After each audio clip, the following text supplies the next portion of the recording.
तो चलिए स्टार्ट करते हैं। कह रहा है किसी वर्ग का विकर्ण जो है वो 4√2 है सेंटीमीटर है।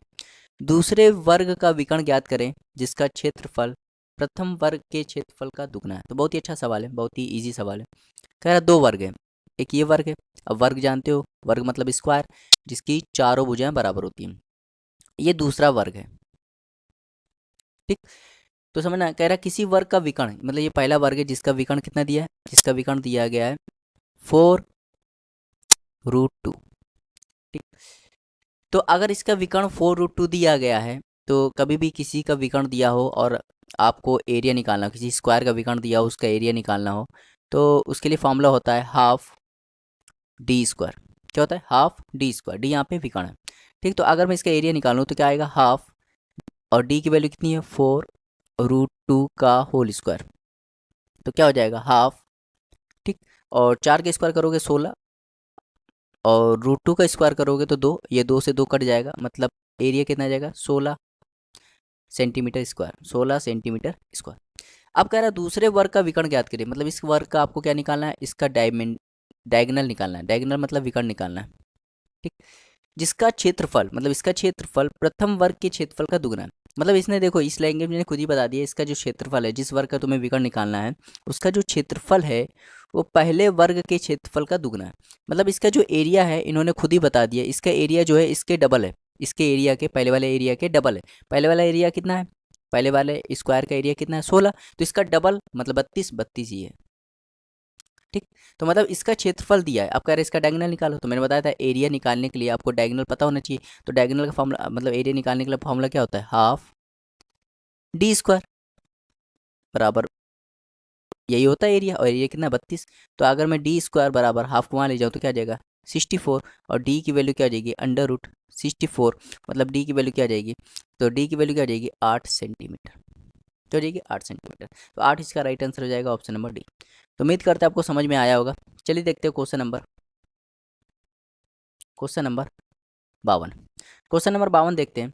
कह रहा है एक आयत का परिमाप जो है 160 मीटर है और उसकी दो भुजाओं का अंतर 48 मीटर है। वर्ग की भुजा ज्ञात कीजिए, वर्ग मतलब स्क्वायर होता है, जिसका क्षेत्रफल इस आयत के क्षेत्रफल के बराबर है। तो बहुत ही आसान सवाल है। कह रहा है एक आयत है, आयत मतलब रेक्टेंगल है, और रेक्टेंगल क्या होता है? जिसकी आमने सामने की भुजा बराबर होती है, उसको रेक्टेंगल कहते हैं, ठीक। तो ये एक आयत है, तो इसको लंबाई कहेंगे, और लंबाई को एल से लिखते हैं और चौड़ाई को बी से लिखते हैं। तो अगर मैं इसके परिमाप की बात करूं तो इसका परिमाप, तो परिमाप कितना दिया है? देखो इसका परिमाप दिया है, परिमाप दिया है 160 मीटर। तो आयत का परिमाप आपको याद होना चाहिए, आयत का परिमाप होता है 2 ब्रैकेट में L प्लस बी बराबर होता है 160। तो 2 से काट दो 160 को, तो L प्लस बी की वैल्यू क्या आ जाएगी? 80, ठीक। अब देखो कह रहा है उनकी भुजाओं का अंतर, उनकी भुजाओं का अंतर 48 है। उनकी भुजाओं मतलब, उनकी भुजा मतलब उनकी साइड जो है ना, लंबाई और चौड़ाई, उनका अंतर क्या है? 48 दिया है। L माइनस बी कितना दिया है? 48, ये सवाल में दिया। अच्छा खुद बताओ, L प्लस बी तुम्हें मालूम है, L माइनस बी मालूम है, तो क्या मैं यहाँ से L नहीं निकाल सकता? ये मैंने नंबर सिस्टम में बताया था कैसे निकालते हैं। अगर L प्लस दिया हो और L माइनस दिया हो तो L कैसे नहीं, पहली वाली वैल्यू कैसे निकालते हैं? पहली वाली वैल्यू निकालते जोड़ के आधा कर देते। तो 80 में जब 48 जोड़ोगे तो आएगा 128, और 128 का आधा कर दोगे तो क्या आएगा? 64। ये पहली वाली वैल्यू आ जाती है। दूसरी वाली वैल्यू कैसे निकालते हैं? इन दोनों का अंतर लेके आधा कर देते हैं। तो 80 में और 48 का अंतर क्या है? 32। 32 का आधा कर दोगे तो 16। मतलब लंबाई कितनी आ गई? 48, और चौड़ाई कितनी आ गई? 16। तो अब आगे देखते हैं। कह रहा उस वर्ग की भुजा ज्ञात कीजिए, मतलब एक स्क्वायर है, इस स्क्वायर का आपको क्या निकालना है? साइड निकालना है, ठीक, ए निकालना है। और स्क्वायर में सभी साइड क्या होते हैं? बराबर होते हैं, ये चीज़ आप याद रखना। और रेक्टेंगल में आमने सामने की भुजा बराबर होती है। कह रहा है इस वर्ग का आपको एक साइड निकालना है, भुजा निकालनी है, जिसका क्षेत्रफल, मतलब इसका क्षेत्रफल इस आयत के क्षेत्रफल के बराबर है। मतलब इसका जो एरिया है ना, इस स्क्वायर का जो एरिया है वो रेक्टेंगल के एरिया के बराबर है, ठीक है। और रेक्टेंगल का एरिया कितना आया है? तो रेक्टेंगल का एरिया निकाल लेते हैं पहले। तो रेक्टेंगल का एरिया मतलब क्षेत्रफल निकाल लेते हैं। तो रेक्टेंगल मतलब आयत का एरिया का फॉर्मूला क्या होता है? लंबाई गुणे चौड़ाई। आयत के क्षेत्रफल का फॉर्मूला क्या होता है? लंबाई गुणे चौड़ाई। और लंबाई गुणे चौड़ाई, लंबाई कितना है? 64, और चौड़ाई कितना है? 16। इसको गुणा नहीं करेंगे, ठीक है, ऐसे लिख देंगे। अब देखो स्क्वायर में क्या होता है? स्क्वायर के एरिया का फॉर्मूला क्या होता है? स्क्वायर के एरिया का फॉर्मूला होता है साइड का स्क्वायर, साइड का स्क्वायर। तो अगर देखो इसका जो स्क्वायर का जो एरिया आया ना वो उतना ही एरिया है जितना रेक्टेंगल का है। तो रेक्टेंगल का एरिया क्या है, तो कहोगे 64 × 16, और ये क्या जाएगा साइड स्क्वायर। तो जब इस स्क्वायर को यहाँ भेजोगे तो ये अंडर रूट में आ जाएगा, तो 64 × 16 बराबर साइड। अब इस रूट से क्या बाहर है, तो 64 से क्या बाहर आएगा 8, और 16 से क्या बाहर आएगा 4, तो ये हो जाएगा साइड। तो साइड कितना जाएगा 8 चौके 32, तो 32 इसका राइट आंसर हो जाएगा ऑप्शन नंबर ए। उम्मीद करते हैं आपको समझ में आया होगा, बहुत ही ईजी सवाल था। चलिए देखते हैं क्वेश्चन नंबर 53। क्वेश्चन नंबर 53 है, करा दो भिन्न भिन्न लंबाई के रेखाखंडों पर खींचे गए वर्गों के क्षेत्रफल का अंतर 32 सेंटीमीटर है। बड़े वर्ग रेखाखंड की लंबाई ज्ञात कीजिए यदि एक रेखाखंड दूसरे से 2 सेंटीमीटर बड़ा है। तो कह रहा है दो रेखाखंड लिए गए, मान लो एक रेखाखंड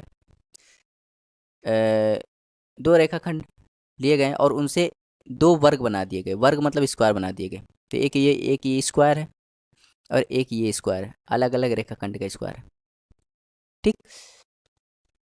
तो दो रेखाखंड है, कह रहा है, और उनके अगर मैं उनके वर्गों का क्षेत्रफल निकालूं तो कितना आ रहा है 32 आ रहा है। तो कह रहा है बड़े रेखाखंड की लंबाई ज्ञात कीजिए यदि एक रेखाखंड दूसरे से 2 सेंटीमीटर बड़ा। तो अगर मैं दूसरे को मतलब इसका रेखाखंड का मतलब समझ रहे हो, अगर मैं इस पूरे की लंबाई इस रेखाखंड की लंबाई मान लूँ, तो इसकी लंबाई मतलब इसको मैं मान लेता हूँ, इसको मैं इसकी साइड क्या मान लेता हूँ ए, तो ये भी ए होगा, ये भी क्या होगा ए होगा, मतलब इसका एक रेखाखंड ए है, तो इसका एक रेखाखंड क्या होगा, इसका रेखाखंड मान लेता हूँ बी।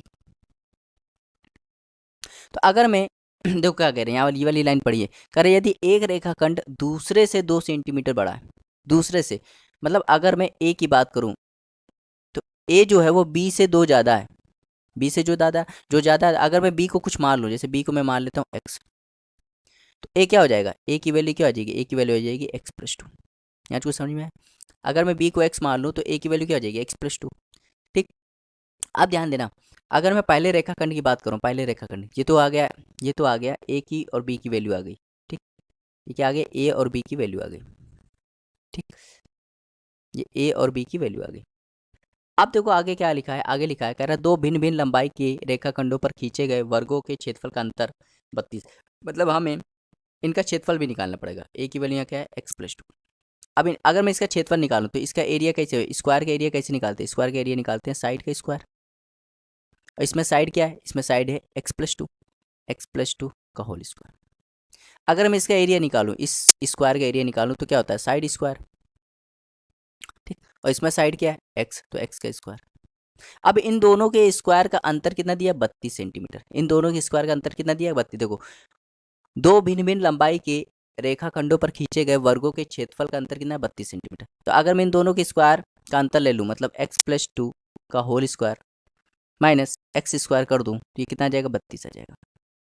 तो जब भी ऐसा सवाल आए ना तो ध्यान दो, ये ए स्क्वायर इसको सॉल्व कर लो तो ये हो जाएगा ए, ये क्या हो जाएगा, तो ए स्क्वायर माइनस बी स्क्वायर, ऐसा फॉर्मूला लगा ए स्क्वायर माइनस बी स्क्वायर। तो ए स्क्वायर माइनस बी स्क्वायर कभी भी आ जाए तो क्या होता है ए प्लस बी और ए माइनस बी, मतलब एक बार जोड़ दो एक बार घटा दो। तो इन दोनों को जब एक बार जोड़ोगे ना, x+2 में जब x जोड़ोगे, ध्यान देना x+2 में जब x जोड़ोगे तो क्या हो जाएगा 2x+2, समझ में आया, तो हो जाएगा 2x+2।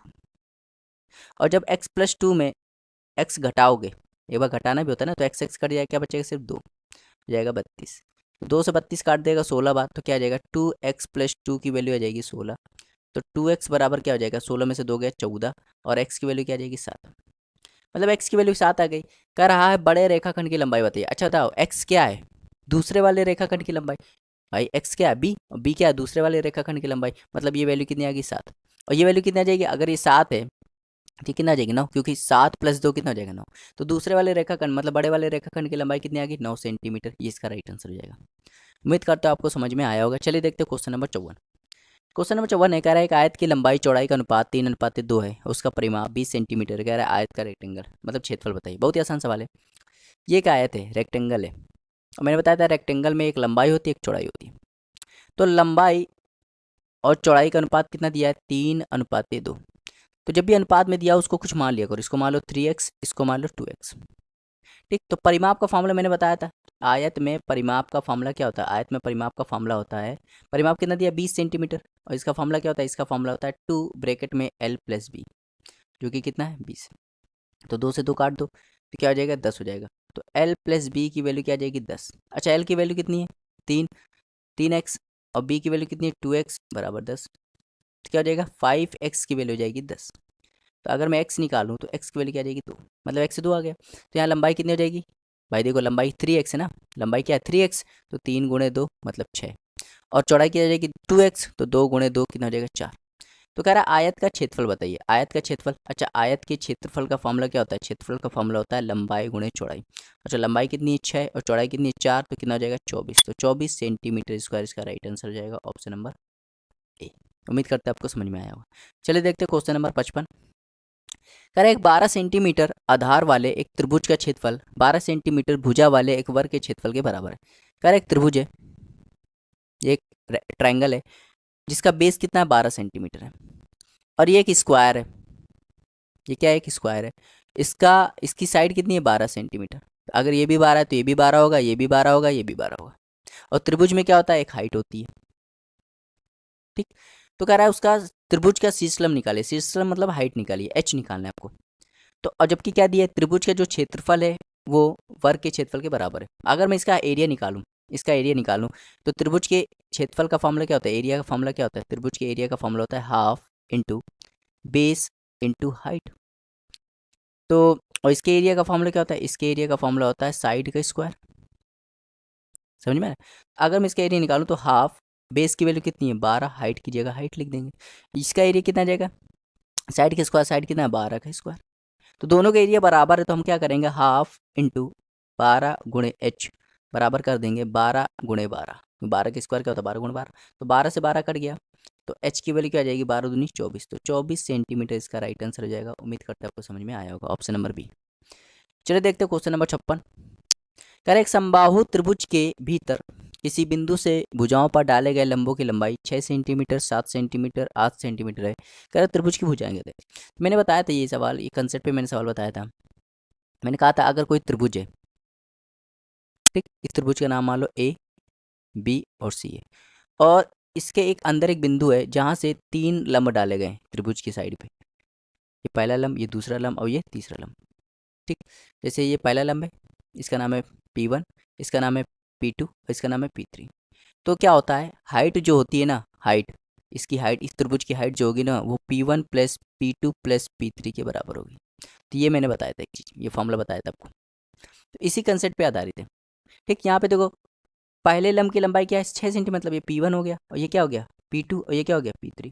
तो H बराबर क्या हो जाएगा 6 प्लस 7 प्लस 8, तो H बराबर की वैल्यू क्या आ जाएगी, तो आ जाएगी 21, कितना हो जाएगी 21। लेकिन हमें क्या कह रहा है हाइट तो हमें निकालना नहीं, क्या निकालना, त्रिभुज की भुजाएं कहते हैं, त्रिभुज की भुजाएं।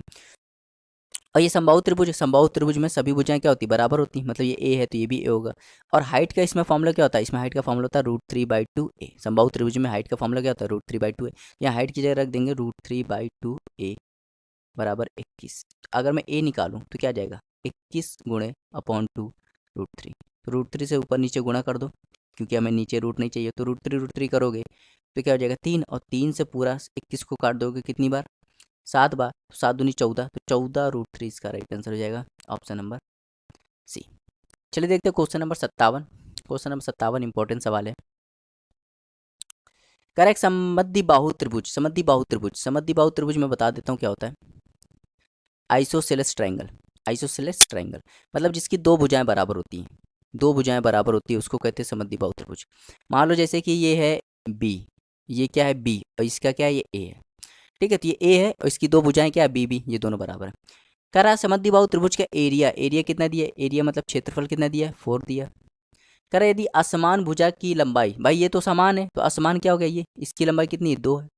तो कह रहा है बराबर भुजाओं की लंबाई ज्ञात कीजिए, मतलब आपको बराबर मतलब बी निकालना है। तो बस ध्यान देना, अगर कोई आइसोसेलेस ट्राइंगल है, आइसोसेलेस ट्राइंगल है, तो उसके एरिया का फॉर्मूला क्या होता है, तो उसके एरिया का फॉर्मूला होता है A/4 under root B square, sorry 4b² minus a square. तो ये इंपॉर्टेंट है, इसको याद कर लेना कि आइसोसेलेस ट्राइंगल में एरिया का फॉर्मूला क्या होता है, आइसोसेलेस ट्राइंगल में एरिया का फॉर्मूला होता है A/2 under root 4b² minus a square. अब ध्यान देना यहाँ एरिया कितना दिया 4 और A/4, ठीक, 4b² माइनस a स्क्वायर। अब ध्यान देना a की वैल्यू कितनी है 2, तो हम रख देंगे यहाँ पे 4, ए की वैल्यू 2/4 √4b², और 2 का स्क्वायर करोगे कितना आएगा 4। तो ये काट देगा पूरा, ये हो जाएगा 2 का गुणा करोगे 4 में तो क्या आ जाएगा 8। तो ये जाएगा √4b² - 4। तो इस अंडर रूट वहाँ ले जाओगे तो क्या आ जाएगा, यहाँ स्क्वायर आ जाएगा, और 8 का स्क्वायर क्या होता है 64। तो जाएगा 4b² - 4, 4 को वहाँ ले जाओगे तो क्या आ जाएगा 68, हो जाएगा 4b²। तो 4 से काट दोगे 68 को, तो b² की वैल्यू क्या आ जाएगी 17। अगर b की स्क्वायर की वैल्यू 17 आ गई तो b की वैल्यू क्या आ जाएगी √17। यही निकालना था। कह रहा है बराबर भुजाओं की लंबाई ज्ञात की, बराबर भुजाएं क्या b, और b की वैल्यू क्या है √17। तो ये इसका राइट आंसर हो जाएगा। उम्मीद करते हैं आपको समझ में आया होगा। चलिए देखते हैं क्वेश्चन नंबर 58। ये भी अच्छा सवाल है, इंपॉर्टेंट सवाल है। कह रहा किसी कमरे को रंगने का खर्च 120 रुपये आया है। कोई कमरा है, उसको रंगने का खर्च 120 आया। और कमरा जानते हो कमरा कैसा होता है, कमरा होता है रेक्टेंगल शेप का। तो ये इसमें लंबाई भी होती है चौड़ाई भी, मतलब इसको रंगने का खर्च, मतलब इसका क्षेत्रफल कितना आया, इसको पूरा रंगने का खर्च कितना आया 120 रुपये आया। कह रहा यदि चौड़ाई 4 मीटर कम होती तो कह रहा 20 रुपये कम लगता। तो कह रहा कमरे की चौड़ाई बताइए। तो देखो लंबाई गुणे चौड़ाई कितना है 120 है, लंबाई गुणे चौड़ाई। कह रहा यदि आप चौड़ाई कम ले लेते हैं, लंबाई तो इतनी लेंगे, चौड़ाई 4 कम ले लेते हैं b-4, तो कह रहा 20 रुपये कम खर्चा आता है। मतलब ये पहले 120 रुपये आ रहा था, 20 रुपये कम आएगा मतलब 100 हो जाता। तो देखो LB-4 L is equal to क्या हो जाएगा 100। यहाँ पे LB की वैल्यू कितनी है 120, यहाँ पुट कर दो 120 - 4L, बहुत ही आसान सवाल होते हैं इसे 100। तो 120 4L को यहाँ ले जाओ, 120 - 100 4L को यहाँ ले जाओ, तो क्या हो जाएगा 120 में जब 20 घटाओगे तो क्या आएगा 20। तो 20 बराबर 4L, तो 20 से काट दोगे तो L की वैल्यू क्या आ जाएगी 5। L अगर 5 आ गया तो खुद बताओ, L अगर 5 आ गया तो B में किसका मल्टीप्लाई कर दे 120 बचा तो आप कहोगे 24। मतलब B की वैल्यू कितनी आ गई 24, चौड़ाई की लंबाई कितनी आ गई 24, 24 इसकी आंसर हो जाएगा। चलिए देखते हैं क्वेश्चन नंबर 59। क्वेश्चन नंबर 59 कह रहा है एक समद्विबाहु त्रिभुज, मैंने बताया था समद्विबाहु त्रिभुज। समद्विबाहु त्रिभुज में क्या होता है कि दो साइड आपस में क्या होती हैं बराबर होती हैं। तो कह रहा है समद्विबाहु त्रिभुज की बराबर भुजाएं 10 सेंटीमीटर, मतलब ये भी 10 है और ये भी 10 है, और उनके बीच का कोण 45 डिग्री है। तो कह रहा है त्रिभुज का क्षेत्रफल बताइए, त्रिभुज का क्षेत्रफल। तो ध्यान देना जैसे कि ये एक कंसेप्ट होता है, एक फॉर्मूला होता है। जैसे ये ट्राइंगल है, ये क्या है ट्राइंगल है, और इसकी एक साइड ए है दूसरी साइड बी है, और बीच का एंगल दिया थीटा, और आपसे पूछ ले इसका एरिया बताओ। तो एरिया क्या होता है half into a into b sine theta. क्या फॉर्मूला लगाओगे half a into b into sine theta. तो यहाँ पे यही लगाना है। एरिया क्या निकालोगे, एरिया का फॉर्मूला क्या हो जाएगा, एरिया का फॉर्मूला हो जाएगा हाफ ए ये है और बी ये है, इनके बीच का एंगल क्या है थीटा, थीटा है। तो देखो 10 × 10 और साइन 45, साइन 45। तो जब भैया ये 100 हो जाएगा, 100 में काटोगे तो ये बच जाएगा 50, हो जाएगा साइन 45 का मान 1/√2। तो √2 से ऊपर नीचे गुणा कर दो, क्योंकि √2 हमें नहीं चाहिए, √2 करोगे तो 2 हो जाएगा, 50 को 2 काट देगा 25 बार, मतलब 25√2 इसका राइट आंसर हो जाएगा, ऑप्शन नंबर सी। चलिए देखते हैं क्वेश्चन नंबर 60। क्वेश्चन नंबर 60 कह रहा किसी वृत्त की परिधि और व्यास में 30 सेंटीमीटर का अंतर है। कह रहा वृत्त की त्रिज्या बताओ। बहुत ही अच्छा सवाल है। अच्छा वृत्त की परिधि कितनी होती है, तो वृत्त की परिधि होती है 2πr, और व्यास क्या होता है 2r, कितना है 30 सेंटीमीटर। अगर मैं यहाँ पे 2r कॉमन ले लूँ तो क्या बचेगा, अंदर अंदर बचेगा π-1 बराबर 30। तो देखो 2r, पाई की वैल्यू क्या होती है 22/7 -1 बराबर 30। तो बताओ यहाँ पर 2r क्या हो जाएगा, तो एलसीएम लोगे तो 22 में 7 गया 15, 15/7 बराबर 30। तो 15 दूनी 30 पूरा काट दिया, तो आर की वैल्यू क्या आ गई 7 सेंटीमीटर। तो 7 इसका राइट आंसर हो जाएगा। उम्मीद करते हैं आपको समझ में आया होगा, बहुत ईजी सवाल था। चलिए देखते हैं क्वेश्चन नंबर 61। क्वेश्चन नंबर 61, ठीक है। चलिए देखते हैं क्वेश्चन नंबर 61। क्वेश्चन नंबर 61 कह रहा है किसी समकोण त्रिभुज का आधार 12 सेंटीमीटर है और शीर्ष लंब 5 सेंटीमीटर है। कह रहा है उसके विकर्ण की विपरीत शीर्ष से लंब दूरी बताइए। तो देखिए समकोण त्रिभुज बनाते हैं सबसे पहले राइट एंगल ट्रायंगल। तो राइट एंगल ट्रायंगल, ये राइट एंगल ट्रायंगल है, ठीक। तो राइट एंगल ट्रायंगल में क्या होता है एक एंगल 90 होता है, ठीक। तो ये इसका परपेंडिकुलर है, ये इसका बेस है, और ये क्या होता है हाइपोटेनस। मतलब ये लंब होता है, ये आधार होता है, और ये क्या होता है कर्ण होता है। हिंदी वालों के लिए ये लंब, ये आधार, ये कर्ण। तो अगर आपसे कभी पूछे कि कर्ण के अपोजिट साइड से अगर इस पे एक लंब डाल दिया जाए, ठीक, एल्टीट्यूड डाल दें और ये लंब डाल दें, और इस लंब की दूरी आपसे पूछे, तो कभी भी पूछे तो इस लंब की दूरी क्या होती है, इसकी लंब की दूरी होती है P × B, मतलब परपेंडिकुलर और बेस का मल्टीप्लाई कर दीजिए और हाइपोटेनस से भाग कर दीजिए। तो बहुत ही आसान सवाल है। कह रहा है कि समकोण त्रिभुज का आधार 12 सेंटीमीटर, मतलब बी की वैल्यू कितनी है 12, और शीर्षलंब की लंबाई 5 सेंटीमीटर, मतलब पी की वैल्यू कितनी है 5। तो खुद बताओ, राइट एंगल ट्रायंगल में अगर ये 12 है ये 13 है तो ट्रिपलेट होता है, 12 13 होते 12, सॉरी 12 5 12 13, 5 12 13 का ट्रिपलेट होता है। ये 5 है ये 12 है तो ये क्या होगा 13, ये ट्रिपलेट होता है। तो अगर मुझे एल निकालना है तो एल का फॉर्मूला क्या हो जाएगा 5 P into B upon H. P की वैल्यू कितनी है 5 और बी की वैल्यू कितनी है 12 और एच की वैल्यू कितनी है 13, तो क्या हो जाएगा 60/13। तो जब डिवाइड करोगे तो 4 सही 8/13 इसका राइट आंसर हो जाएगा, ऑप्शन नंबर बी। चलिए देखते हैं क्वेश्चन नंबर 62। कह रहा 38 सेंटीमीटर और 32 सेंटीमीटर चौड़े आयताकार मैदान में खींचे गए वृत्ताकार पथ की चौड़ाई ज्ञात कीजिए जिसका क्षेत्रफल 600 मीटर है। तो बहुत ही आसान सवाल है। देखो एक रेक्टेंगल है, एक रेक्टेंगल है और रेक्टेंगल में ये क्या होता है एल होता है, ये क्या होता है बी होता है। अगर कह रहा है इसमें सवाल ये कह रहा है कि रेक्टेंगल के अंदर यदि मैं एक रास्ता बना दूं, ऐसे बना दूं, चारों तरफ एक मैं रास्ता बना दूं, ये रास्ता जैसे मैंने बना दिया, ठीक। तो ये जो रास्ता बनाया है तो इसकी चौड़ाई बतानी है आपको। ये जो रास्ता बताया, ये जो पथ बनाया है तो इस पथ की चौड़ाई मान लेते हैं एक्स है, तो इसकी चौड़ाई आपको निकालनी है, ठीक। जबकि लंबाई कितनी है, रेक्टेंगल की लंबाई 38 सेंटीमीटर है और चौड़ाई कितनी है 32 सेंटीमीटर, लेकिन इस पथ की चौड़ाई बतानी है। मतलब ये एक्स है, ये एक्स, इस ये जो चौड़ाई है इस एक्स है मान लो, तो इसकी चौड़ाई बतानी है आपको। तो इसके लिए डायरेक्ट एक फॉर्मूला होता है, आप याद कर सकते हैं।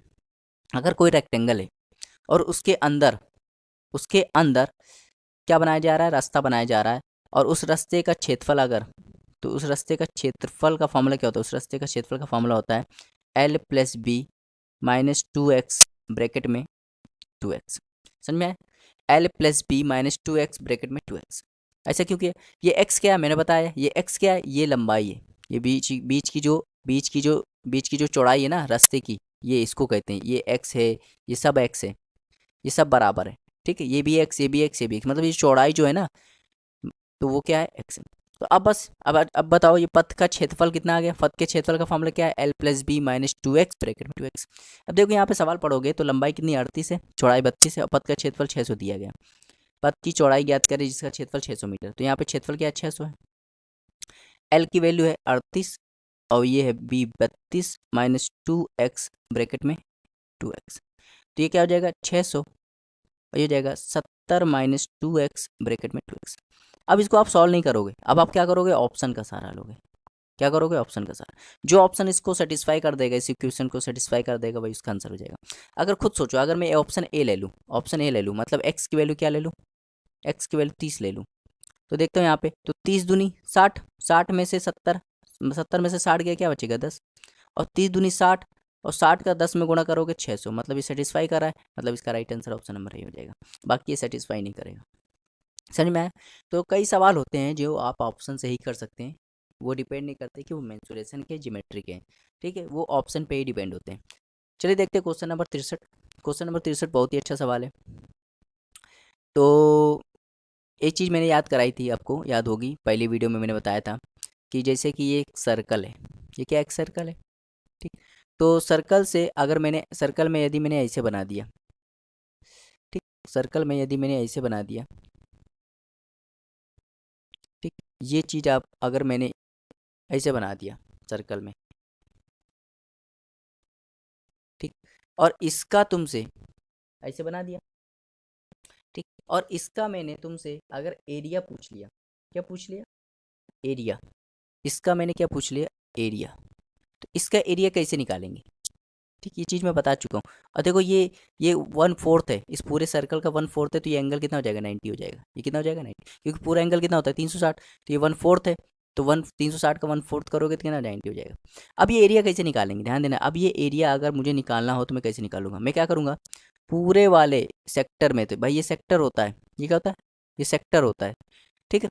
ये जो दो रेडियस से जो बनता है उसको कहते हैं सेक्टर। तो पूरे वाले सेक्टर में से area of sector, area of sector, अगर पूरे वाले सेक्टर के एरिया में से यदि मैं इस राइट एंगल ट्रायंगल का एरिया घटा दूं, इस राइट एंगल ट्रायंगल का एरिया घटा दूं, तो ये वाली वैल्यू आ जाएगी कि नहीं आ जाएगी, एरिया ऑफ ट्रायंगल। समझ में आया? अगर पूरे सेक्टर के एरिया में से अगर मैं राइट एंगल ट्रायंगल का एरिया घटा दूं तो क्या आ जाएगा, तो ये जो शेडेड है इसका एरिया आ जाएगा।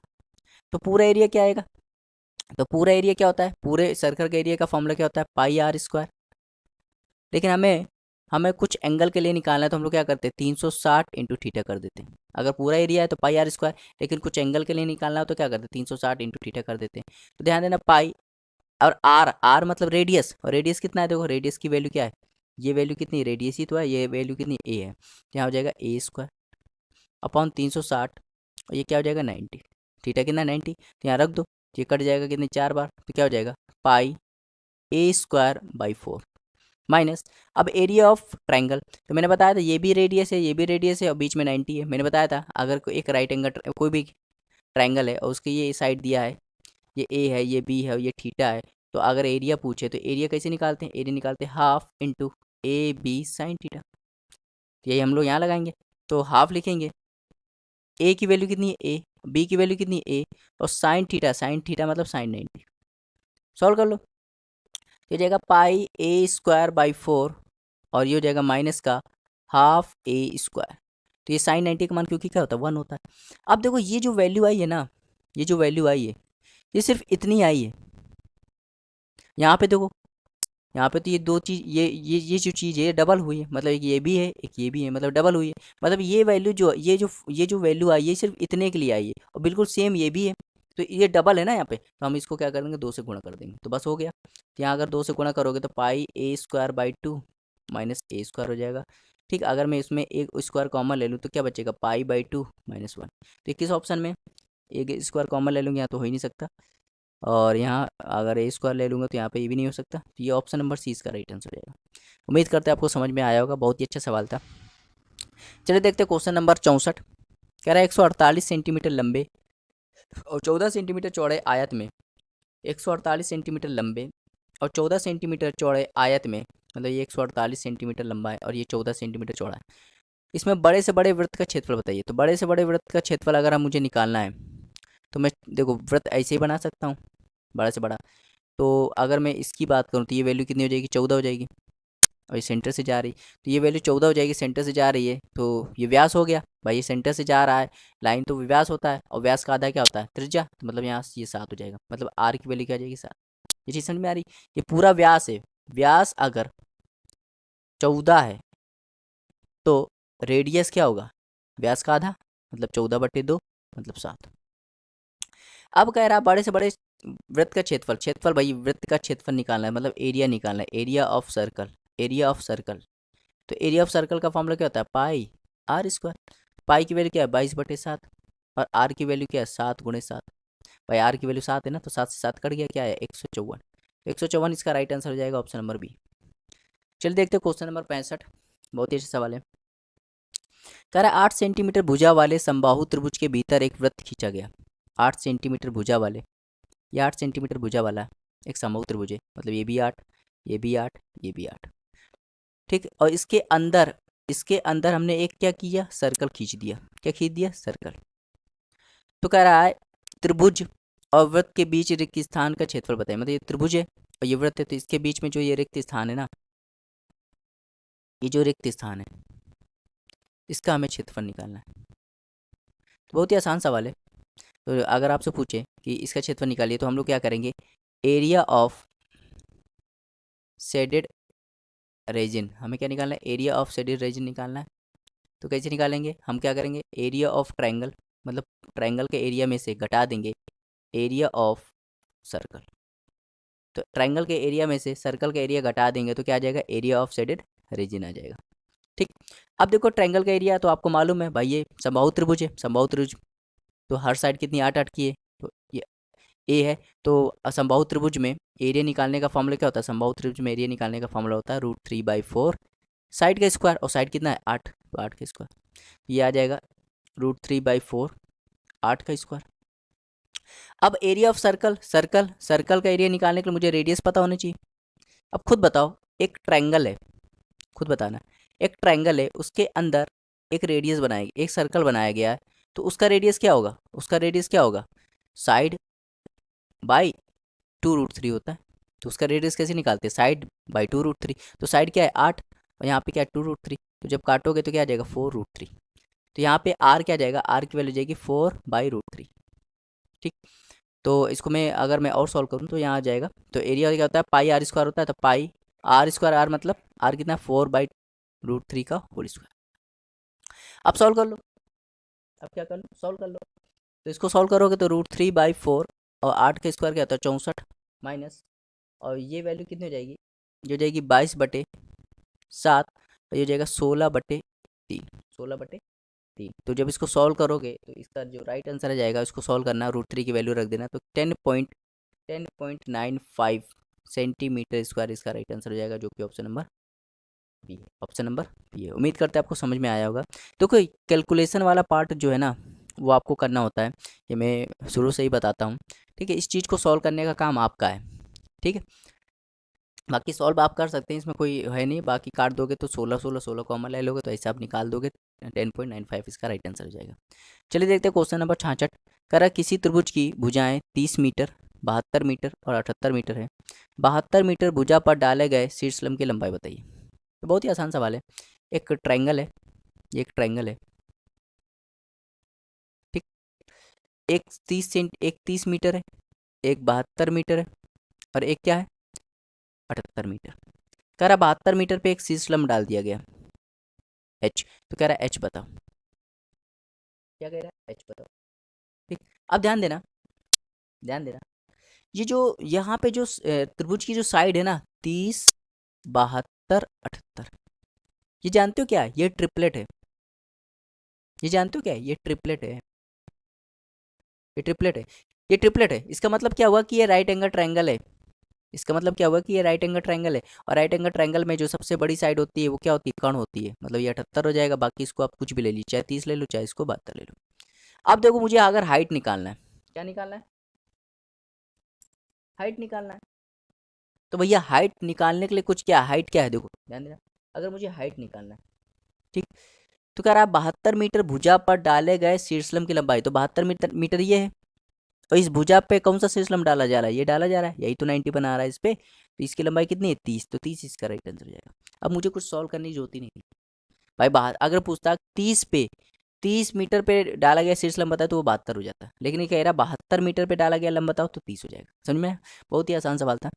चलिए 4√2 + 4 सेंटीमीटर है। कह रहा है कण की लंबाई ज्ञात करें, कण की लंबाई ज्ञात करें। तो देखो भैया, एक समद्विबाहु समकोण त्रिभुज बनाते हैं। ये एक समद्विबाहु समकोण त्रिभुज है। अच्छा, समद्विबाहु समकोण त्रिभुज क्या होता है, जिसकी दोनों दो साइड बराबर होती हैं और एक एंगल 90 होता है, तो वो होता है समद्विबाहु समकोण त्रिभुज। ठीक है, तो अगर मैं इसको x मान लूँ तो ये भी क्या होगा, x होगा कि नहीं होगा, अगर ये x है तो ये भी x होगा, और हाइपोटेनस मतलब पाइथागोरस लगाओगे तो क्या आ जाएगा 2x हो जाएगा। तो अगर मैं परिमाप निकालूं, अगर मैं क्या निकालूं, परिमाप, और परिमाप किसी भी चीज़ का परिमाप निकालना क्या होता है, उसके चारों तरफ घूम जाइए, x 2x प्लस √2x, और ये वैल्यू किसके बराबर आ जाएगी 4√2 + 4। तो अगर मैं कंपेरिजन करूँ तो देखो √2 यहाँ पे है, √2x यहाँ पे, और √2x, तो अगर मैं सॉल्व करूँ तो क्या आ जाएगा यहाँ पे, तो यहाँ पे अगर मैं यहाँ पे x कॉमन ले लूँ, ठीक है, x कॉमन ले लूँ तो क्या बचेगा 2 + √2। अगर मैं यहाँ पे x कॉमन ले लूँ और यहाँ पे मैं क्या कर दूँ 4 कॉमन ले लूँ तो क्या बचेगा √2 + 1। ठीक, ये समझ में आया? तो यहाँ पे x की वैल्यू क्या आ जाएगी, x की वैल्यू जाएगी 4 √2 + 1, और यहाँ जाएगा 2 + √2। ठीक, तो ये √2 + 1 ये इसको काट देगा √2 बार, तो x की वैल्यू क्या आ जाएगी 4/√2, 4/√2। ठीक, तो x की वैल्यू आ गई 4/√2। हमें कह रहा है कर्ण की लंबाई निकालें, कर्ण की लंबाई कितनी है √2x, तो √2 x की वैल्यू क्या है 4/√2, तो √2 कट गया, क्या बचा है 4, तो 4 इसका राइट आंसर हो जाएगा, ऑप्शन नंबर ए। चलिए देखते हो क्वेश्चन नंबर 68। अच्छा सवाल है, इंपॉर्टेंट सवाल है ये भी।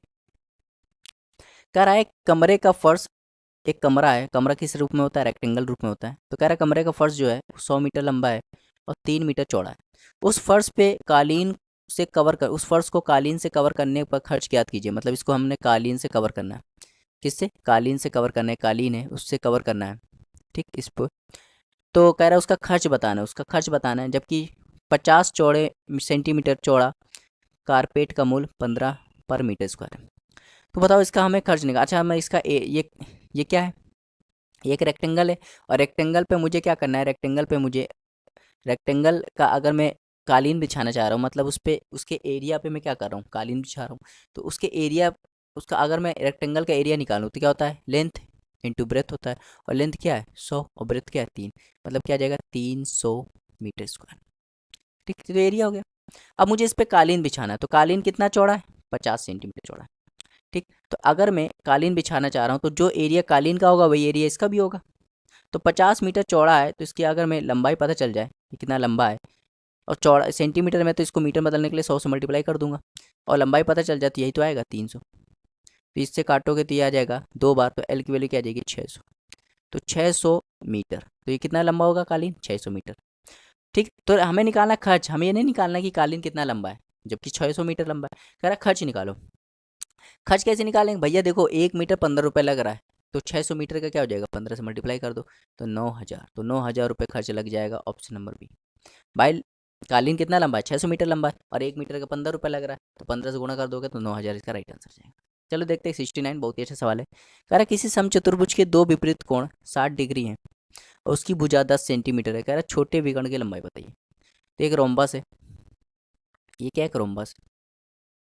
ठीक, तो रोम्बस की कह रहा है विपरीत कोण, मतलब ये 60 है, तो ये भी क्या होगा 60 होगा, और उसकी भुजा 10 सेंटीमीटर, मतलब ये 10 है तो ये भी 10, ये भी 10, ये भी 10, क्योंकि रोम्बस के सभी साइड बराबर होते हैं। तो अगर मैं इसको मिला दूं, ध्यान दें, कह रहा छोटे विकर्ण की डायगोनल, मतलब छोटे विकर्ण की लंबाई बताए, तो इसमें दोनों डायगोनल होते हैं, दोनों बराबर नहीं होते। ठीक, तो अब ध्यान देना, ये एक ये एक रोम्बस है। ठीक, जिसकी सभी भुजाएं बराबर होती है लेकिन डायगोनल बराबर नहीं होती, तो मुझे ये डायगोनल बताना है। ठीक, अब ध्यान देना, यही डायगोनल क्यों छोटा है, क्योंकि इनके बीच देखो, इनके सामने के एंगल छोटे हैं, तो ये वाला डायगोनल निकालोगे तो इनके सामने वाले एंगल बड़े हो जाएंगे, तो वो बड़ा निकलेगा, तो छोटा निकला। तो अब देखो कैसे निकालेंगे, ध्यान देना, इस ट्रायंगल को देखो, इस ट्रायंगल में देखो ये 60 है, और ये साइड बराबर ये साइड है। अब मैंने बताया था ज्योमेट्री जब मैं पढ़ाऊंगा उसमें बताऊंगा कि अगर कोई ट्रायंगल है, ठीक ट्रायंगल है, अगर ये दोनों साइड बराबर हैं तो मतलब इनके आमने सामने कोण भी बराबर है, मतलब इसके सामने वाला कोण ये इसके बराबर होगा। समझ में, अगर दो भुजा बराबर है तो उनके आमने सामने कोण भी बराबर है। तो अगर देखो ये दोनों बराबर है तो इनके आमने सामने कोण भी बराबर है, मतलब ये भी 60 होगा और ये भी 60 होगा। अब देखो ये एक ऐसा ट्रायंगल है जिसके सभी कोण क्या है 60 डिग्री, और एक ऐसा ट्रायंगल, खुद बताओ, एक ऐसा ट्रायंगल जिसके सभी कोण 60 डिग्री हैं, तो वो कौन सा ट्रायंगल होता है, समबाहु त्रिभुज होता है। और समबाहु त्रिभुज की सभी भुजाएं क्या होती हैं, बराबर होती हैं। अगर ये 10 है, ये 10 है, तो ये भी क्या होगा 10, तो 10 इसका राइट आंसर हो जाएगा। समझ में आया, उम्मीद करते आया होगा। यहाँ पे मेंसुरेशन का ज़्यादा यूज़ नहीं हुआ है, यहाँ ज्योमेट्री का यूज़ हुआ है, तो ये सवाल आप ज्योमेट्री का भी मान सकते हैं। चलिए देखते हो क्वेश्चन नंबर 70। कह रहा है किसी त्रिभुज की भुजाओं को 20 सेंटीमीटर 20%, 30% और 50% बढ़ाया गया। कह रहा उस त्रिभुज के परिमाप में वृद्धि बताइए। तो ये एक ट्रायंगल है, समझना, ठीक, और ये दूसरा ट्रायंगल है। तो कह रहा पहले 20% बढ़ाया गया, मतलब अगर इस साइड पहले 100 थी तो इसको बढ़ा दिया गया 120 कर दिया गया। फिर 30%, दूसरी वाले को 30 बढ़ाया गया, मतलब ये 100 था तो इसको क्या कर दिया 130 कर दिया गया। तीसरी वाले को 50 बढ़ा दिया गया, मतलब ये 100 था तो इसको 150 कर दिया। तो अगर मैं इसके परिमाप की बात करूं, परिमाप क्या होता है, सभी भुजाओं को जोड़ दो, तो 100 100 100 300। और इसके मैं परिमाप की बात करूं तो क्या जाएगा, ये हो जाएगा 400। तो भैया देखो परिमाप 300 से 400 हो गया, कितना बढ़ गया 100, किस पे 300 पे इंटू 100। जब इसको सॉल्व करोगे तो 33 सही 1/3% इसका राइट आंसर हो जाएगा, ऑप्शन नंबर बी। उम्मीद करते हैं आपको समझ में आया होगा। यहाँ पे मेंसुरेशन का कोई यूज़ नहीं, सिर्फ परसेंटेज का यूज़ हुआ है। चलिए देखते हैं क्वेश्चन नंबर 71। कह रहा है किसी वृत्त की परिधि जो है, कोई ये वृत्त है, इसकी परिधि कितनी है 11 सेंटीमीटर है, और एक चाप केंद्र पर 60 डिग्री का कोण अंतरित करती है। तो कह रहा है त्रिज्यखंड का क्षेत्रफल बताइए, मतलब एरिया ऑफ आपको सेक्टर निकालना है। तो खुद बताओ इसकी परिधि कितनी है, तो इसकी परिधि है 11 सेंटीमीटर। परिधि क्या होती है, परिधि क्या होती है भैया, सर्कल की परिधि क्या होती है 2 पाई r, और ये गया है 11। ठीक, तो अगर मैं 2 पाई की वैल्यू क्या है 22/7 इंटू आर बराबर 11, तो 11 से काटूँ तो ये 2 बार कट जाएगा, आर की वैल्यू क्या आ जाएगी 7/4, मतलब त्रिज्या क्या आ गया 7/4 आ गया। कह रहा है और कोण कितना बन रहा है, कोण कितना बन रहा है 60 डिग्री बन रहा है, तो ये सेक्टर बन रहा है ना। कह रहा है इसका एरिया बताओ, तो एरिया ऑफ सेक्टर मैंने निकालने सिखाया है। एरिया ऑफ सेक्टर का फॉर्मूला क्या होता है, एरिया ऑफ सेक्टर का फॉर्मूला होता है पूरे पूरे सर्कल का एरिया लिखो पहले, फिर 360 से भाग कर दो इंटू जितने थीटा लिख दो। अब देखो पाई r स्क्वायर, पाई की वैल्यू कितनी है 22/7, आर की वैल्यू कितनी है 7/4, ठीक। और 360 नीचे आ जाएगा, इंटू थीटा कितना है, थीटा कितना है 60। तो सॉल्व कर लो, ये 7 से 7 कट गया, ठीक, ये 7 से 7 कट गया, ठीक। 60 से काटोगे 360 को तो ये 6 बार कट जाएगा, ठीक। और देखो, तो 2 से काटोगे तो ये 11 बार, 2 से काटोगे तो ये 2 बार, तो ऊपर क्या आएगा 77 और नीचे क्या आ जाएगा 48। तो जब भाग करोगे तो एक सही, एक सही 29/48 इसका राइट आंसर हो जाएगा option number A, option number A. उम्मीद करते हैं आपको समझ में आया होगा। चलिए देखते हैं क्वेश्चन नंबर 72। कह रहा है किसी समबाहु त्रिभुज के परिवृत्त और अंतःवृत्त के क्षेत्रफल का अंतर 44 सेंटीमीटर है। कह रहा है त्रिभुज का क्षेत्रफल बताइए। तो अगर देखो, अगर मैं बात करूं, ये कोई त्रिभुज है, समबाहु त्रिभुज है, और समबाहु त्रिभुज में जानते हो समबाहु त्रिभुज की सभी भुजाएं बराबर होती है। अगर ये ए है, ये ए है, ये ए होगा। अगर मैं इसके अंदर एक सर्कल बना दूं तो उसकी जो रेडियस होती है उसको कहते हैं इन रेडियस। वो आर कैसे निकलता है, वो निकलता है साइड बाई 2√3, ठीक। अगर मैं इसके बाहर एक त्रिभुज एक सर्कल बना दूं, बाहर एक सर्कल बना दूं, तो उसकी जो रेडियस होती है उसको कहते हैं, उसको कैपिटल आर से निरूपित करते हैं, उसको कहते हैं सरकम रेडियस। और सरकम रेडियस का फॉर्मूला क्या होता है, साइड अपॉन √3, ठीक। तो अगर मैं, ध्यान देना, अगर मैं इनके, अब देखो साइड क्या है, साइड है ए, तो ए अपॉन 2√3 ये हो जाएगा और ए अपॉन √3 ये हो जाएगा। तो अब देखो यहाँ सवाल क्या कर रही है, समबाहु त्रिभुज के परिवृत्त और अंतःवृत्त के क्षेत्रफल का अंतर 44 सेंटीमीटर का है, त्रिभुज का क्षेत्रफल बताइए। तो मतलब एरिया ऑफ ट्राइंगल बताना है, एरिया ऑफ ट्राइंगल बताना है, ठीक। ध्यान देना, दिया क्या है, area of, area of circum, circum circle minus area of in circle, वो कितना दिया है 44 सेंटीमीटर। तो भैया देखो, अगर मैं छोटे वाले त्रिभुज का क्षेत्रफल निकालूँ तो क्या होता है, छोटे वाले किसी भी त्रिभुज का क्षेत्रफल निकालोगे तो फॉर्मूला क्या होता है पाई आर स्क्वायर। तो पाई आर कौन सा लोगे छोटे वाले में, आर की वैल्यू क्या है a/√3, तो a/2√3 का होल स्क्वायर माइनस इसका बड़े वाले का, सॉरी ये बड़ा वाला निकाला है, यहाँ बड़ा वाला लिखना है। अगर मैं छोटे वाले का लिखूँ तो क्या लिखूंगा, पाई छोटे वाले त्रिभुज लिखूँ, ठीक है, तो हो जाएगा a/√3 का होल स्क्वायर बराबर 44। तो यहाँ सॉल्व कर लो, कुछ नहीं है यहाँ पे, यहाँ लिखो पाई कॉमन ले लो, तो यहाँ आ जाएगा a² बाई 3 माइनस यहाँ पे आ जाएगा 2, यहाँ आ जाएगा a² और यहाँ 12 बराबर 44। तो यहाँ पे आ जाएगा 22/7, इसको सॉल्व कर लो तो एलसीएम आएगा 12, ये हो जाएगा 4a² माइनस a² बराबर 44। तो 22 से काट दो 44 को तो 2 बार कट जाएगा, यहाँ आ जाएगा 3a² बटे 12 × 7 बराबर 2। 3 से काटो ये 4 बार, तो a² की वैल्यू क्या आ जाएगी 14, a² की वैल्यू 14 आ जाएगी। तो कह रहा है त्रिभुज का क्षेत्रफल बताइए, त्रिभुज का क्षेत्रफल, त्रिभुज का क्षेत्रफल बताना है, ठीक। 28, यहाँ 4 बार कटे 28, 56 आ जाएगा, ठीक। तो a² की वैल्यू 56 आ गई। तो कह रहा है त्रिभुज का क्षेत्रफल बताइए, त्रिभुज का क्षेत्रफल, ठीक। और त्रिभुज का क्षेत्रफल का फॉर्मूला क्या होता है, त्रिभुज के, भाई ये समबाहु त्रिभुज है ना, तो समबाहु त्रिभुज के क्षेत्रफल का फॉर्मूला क्या होता है √3/4a², a की वैल्यू 56 है, तो जब सॉल्व करोगे तो 14√3 इसका राइट आंसर आ जाएगा ऑप्शन नंबर सी, ठीक है। तो चलिए देखते हैं क्वेश्चन नंबर 73। क्वेश्चन नंबर 73 कह रहा है किसी वर्ग के भीतर खींचे गए वृत्त का क्षेत्रफल, किसी वर्ग, कोई ये वर्ग है और इसके भीतर अगर मैं एक वृत्त बना दूं, ठीक, तो इसका एरिया कितना दिया है, वृत्त का एरिया कितना दिया है, वो दिया है 9 पाई। तो कह रहा है वर्ग का क्षेत्रफल बताइए। तो खुद बताओ, वृत्त का एरिया, इस वृत्त का एरिया दिया है 9 पाई, तो वृत्त का एरिया, एरिया ऑफ सर्कल क्या होता है पाई r² बराबर 9 पाई। पाई से पाई कट गया तो r² की वैल्यू क्या आ गई 9, तो r की वैल्यू क्या आ जाएगी 3। मतलब इसकी त्रिज्या, इस सर्कल की त्रिज्या कितनी आ गई 3, तो ये भी क्या होगा 3 और 3 3 6, मतलब ये साइड क्या आ गया 6। तो कह रहा है वर्ग का क्षेत्रफल बताइए। भैया ये वर्ग 6 है तो ये भी क्या है 6, ये भी क्या है 6, ये भी 6। और एरिया ऑफ, अगर आपको एरिया ऑफ स्क्वायर निकालना हो, एरिया ऑफ स्क्वायर तो क्या होता है साइड का स्क्वायर, और साइड का स्क्वायर, साइड कितना दिया 6, 6 का स्क्वायर क्या हो जाएगा 36। तो 36 इसका राइट आंसर हो जाएगा ऑप्शन नंबर सी।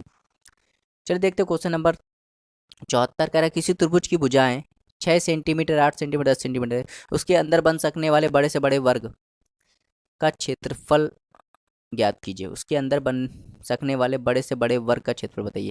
मतलब एक ये क्या है, एक ट्रायंगल है, ये एक ट्रायंगल है जो कि 6 है, 8 है, 10 है। कह रहा है इसके अंदर बन सकने वाले बड़े से बड़े वृत्त का क्या निकालना है, ये बड़े से बड़े सॉरी बड़े से बड़े स्क्वायर का आपको एरिया निकालना है। तो आपको क्या निकालना है, इसका एरिया निकालना है, इसका एरिया निकालना है। ठीक, तो बहुत ही आसान सवाल है, ध्यान देना। देखो देखो त्रिभुज की साइड, देखो त्रिभुज की साइड क्या है, 6, 8 और 10 है। और 6, 8, 10, 6, 8, 10 भैया ये क्या होती हैं, ये ट्रिपलेट होती हैं। 6, 8, 10 क्या होता है, ट्रिपलेट। 6, 8, 10 क्या होती हैं, ट्रिपलेट होती हैं। तो हम जो ट्राइंगल, हमें इससे क्या पता चल गया, ट्राइंगल जो है वो राइट एंगल ट्राइंगल है। ट्राइंगल जो है वो राइट एंगल ट्राइंगल है। और ये पी होता है राइट एंगल ट्राइंगल में, 90 एंगल होता है। ये पी होता है, ये बी होता है, ये एच होता है। ये पी होता है और ये बी होता है और ये क्या होता है, एच होता है। ठीक, तो देखो यहाँ पे एच मतलब सबसे बड़ी भुजा, सबसे बड़ी भुजा क्या है, 10, और ये क्या है, 6, और ये क्या है, 8। तो अगर मुझे इसके अंदर में, इसके अंदर क्या बना दूँ, इसके अंदर में क्या बना दूँ, इसके अंदर अगर मैं स्क्वायर बना दूँ और इसका एरिया पूछ लूँ, अगर मैं अंदर इसके अंदर में एरिया बना दूँ और इसका स्क्वायर पूछ लूँ, ठीक, तो उसका स्क्वायर में पूछ लूँ, तो इसके लिए डायरेक्ट एक फॉर्मूला होता है। क्या होता है, क्या फॉर्मूला होता है, P into B upon P plus B होता है। P into B upon P plus B होता है। मतलब पी की वैल्यू क्या है, 6, और बी की वैल्यू क्या है, 8, और 6 प्लस 8 मतलब ऊपर आ जाएगा 48, नीचे आएगा 14, काटोगे तो क्या आ जाएगा। तो ध्यान देना, तो एरिया निकालने का नहीं मतलब, इसमें जो इसकी जो साइड है ना, इसकी जो साइड है मतलब इसकी साइड निकालने का ये फॉर्मूला है। इसकी साइड निकालने का फॉर्मूला, ठीक। तो ये इसका एरिया नहीं, इसकी साइड निकालने का फॉर्मूला है। ठीक, तो साइड बराबर क्या होता है, पी इंटू बी। चलिए देखते हैं क्वेश्चन नंबर 74। क्वेश्चन नंबर 74 है, कह रहा है कि किसी त्रिभुज की भुजाएं 6, 8, 10 सेंटीमीटर है।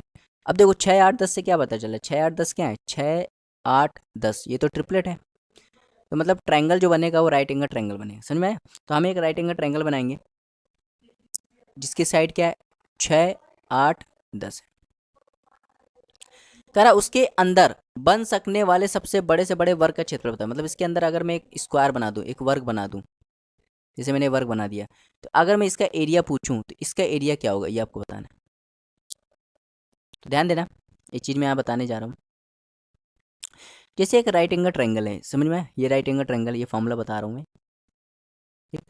तो राइट एंगल ट्रायंगल में ये एंगल 90 होता है, ये परपेंडिकुलर होता है, ये बेस होता है, ये हाइपोटेनस होता है। अगर तुम इसके अंदर एक स्क्वायर बनाओगे, क्या बनाओगे, स्क्वायर, और उसकी साइड पता करनी है, क्या निकालना हो, साइड, स्क्वायर की साइड निकालनी हो, तो उसके लिए डायरेक्ट फॉर्मूला होता है P into B upon P plus B होता है। तो हम लोग यहाँ पे क्या करेंगे, हम लोग यहाँ पे इसी फॉर्मूला का यूज करेंगे, क्योंकि देखो एक राइट एंगल ट्रायंगल है, उसके अंदर हम लोग क्या बना रहे हैं, स्क्वायर बना रहे हैं, और स्क्वायर की हमें क्या चाहिए, साइड चाहिए। क्या चाहिए, साइड। तभी तो हम इसका एरिया निकाल पाएंगे, क्योंकि स्क्वायर एरिया ऑफ स्क्वायर क्या होता है, एरिया ऑफ स्क्वायर आप जानते हो, साइड का स्क्वायर। हमें साइड पता होगा तभी तो हम स्क्वायर निकाल पाएंगे। तो देखो यहाँ पे, तो इसके लिए फॉर्मूला होता है पी इंटू बी। पी मतलब 6, ये पी है, ये बी है, और ये क्या, एच है। तो पी इंटू बी, तो 6 इंटू 8 अपॉन 6 प्लस 8, तो क्या जाएगा, 48/14। तो 2 से काटोगे तो ये 24, 2 से काटोगे तो ये 12। तो अब भैया एरिया निकालना आसान हो गया। एरिया क्या होता है, साइड का स्क्वायर, और साइड कितना, 24 सॉरी यहाँ 7 होगा, 24/7 का होल स्क्वायर। 24 का स्क्वायर 576 और 7 का स्क्वायर 49। तो ये इसका राइट आंसर हो जाएगा, ऑप्शन नंबर डी। चलिए देखते हैं क्वेश्चन नंबर 75, जो कि इस वीडियो का लास्ट क्वेश्चन है। कह रहे हैं किसी समबाहु त्रिभुज की भुजा 8 सेंटीमीटर है, परिवृत्त और अंतःवृत्त के बीच क्षेत्रफल का अंतर बताइए। परिवृत्त और अंतःवृत्त के बीच क्षेत्रफल का, तो देखो भैया मैंने बताया था, तो हमें क्या करना है, परिवृत्त और अंतःवृत्त के बीच क्षेत्रफल का अंतर बताना है। तो भैया ये एक राइट एंगल, ये क्या है, ये क्या है, ये एक समबाहु त्रिभुज है। समबाहु त्रिभुज जिसकी हर साइड 8, 8 है। तो अगर मैं इसके अंदर एक सर्कल बना दूं, अगर उसकी रेडियस की बात करूं, स्मॉल आर की बात करूं, तो स्मॉल आर क्या होता है, साइड अपॉन 2√3, ये फॉर्मूला होता है। तो साइड क्या है, 8, यहाँ आ जाएगा 2√3। तो 2 से काटोगे क्या आ जाएगा, 4/√3। अगर मैं इसके बाहर एक सर्कल बना दूं और इसके रेडियस की बात करूं, तो इसका रेडियस क्या होता है, कैपिटल आर।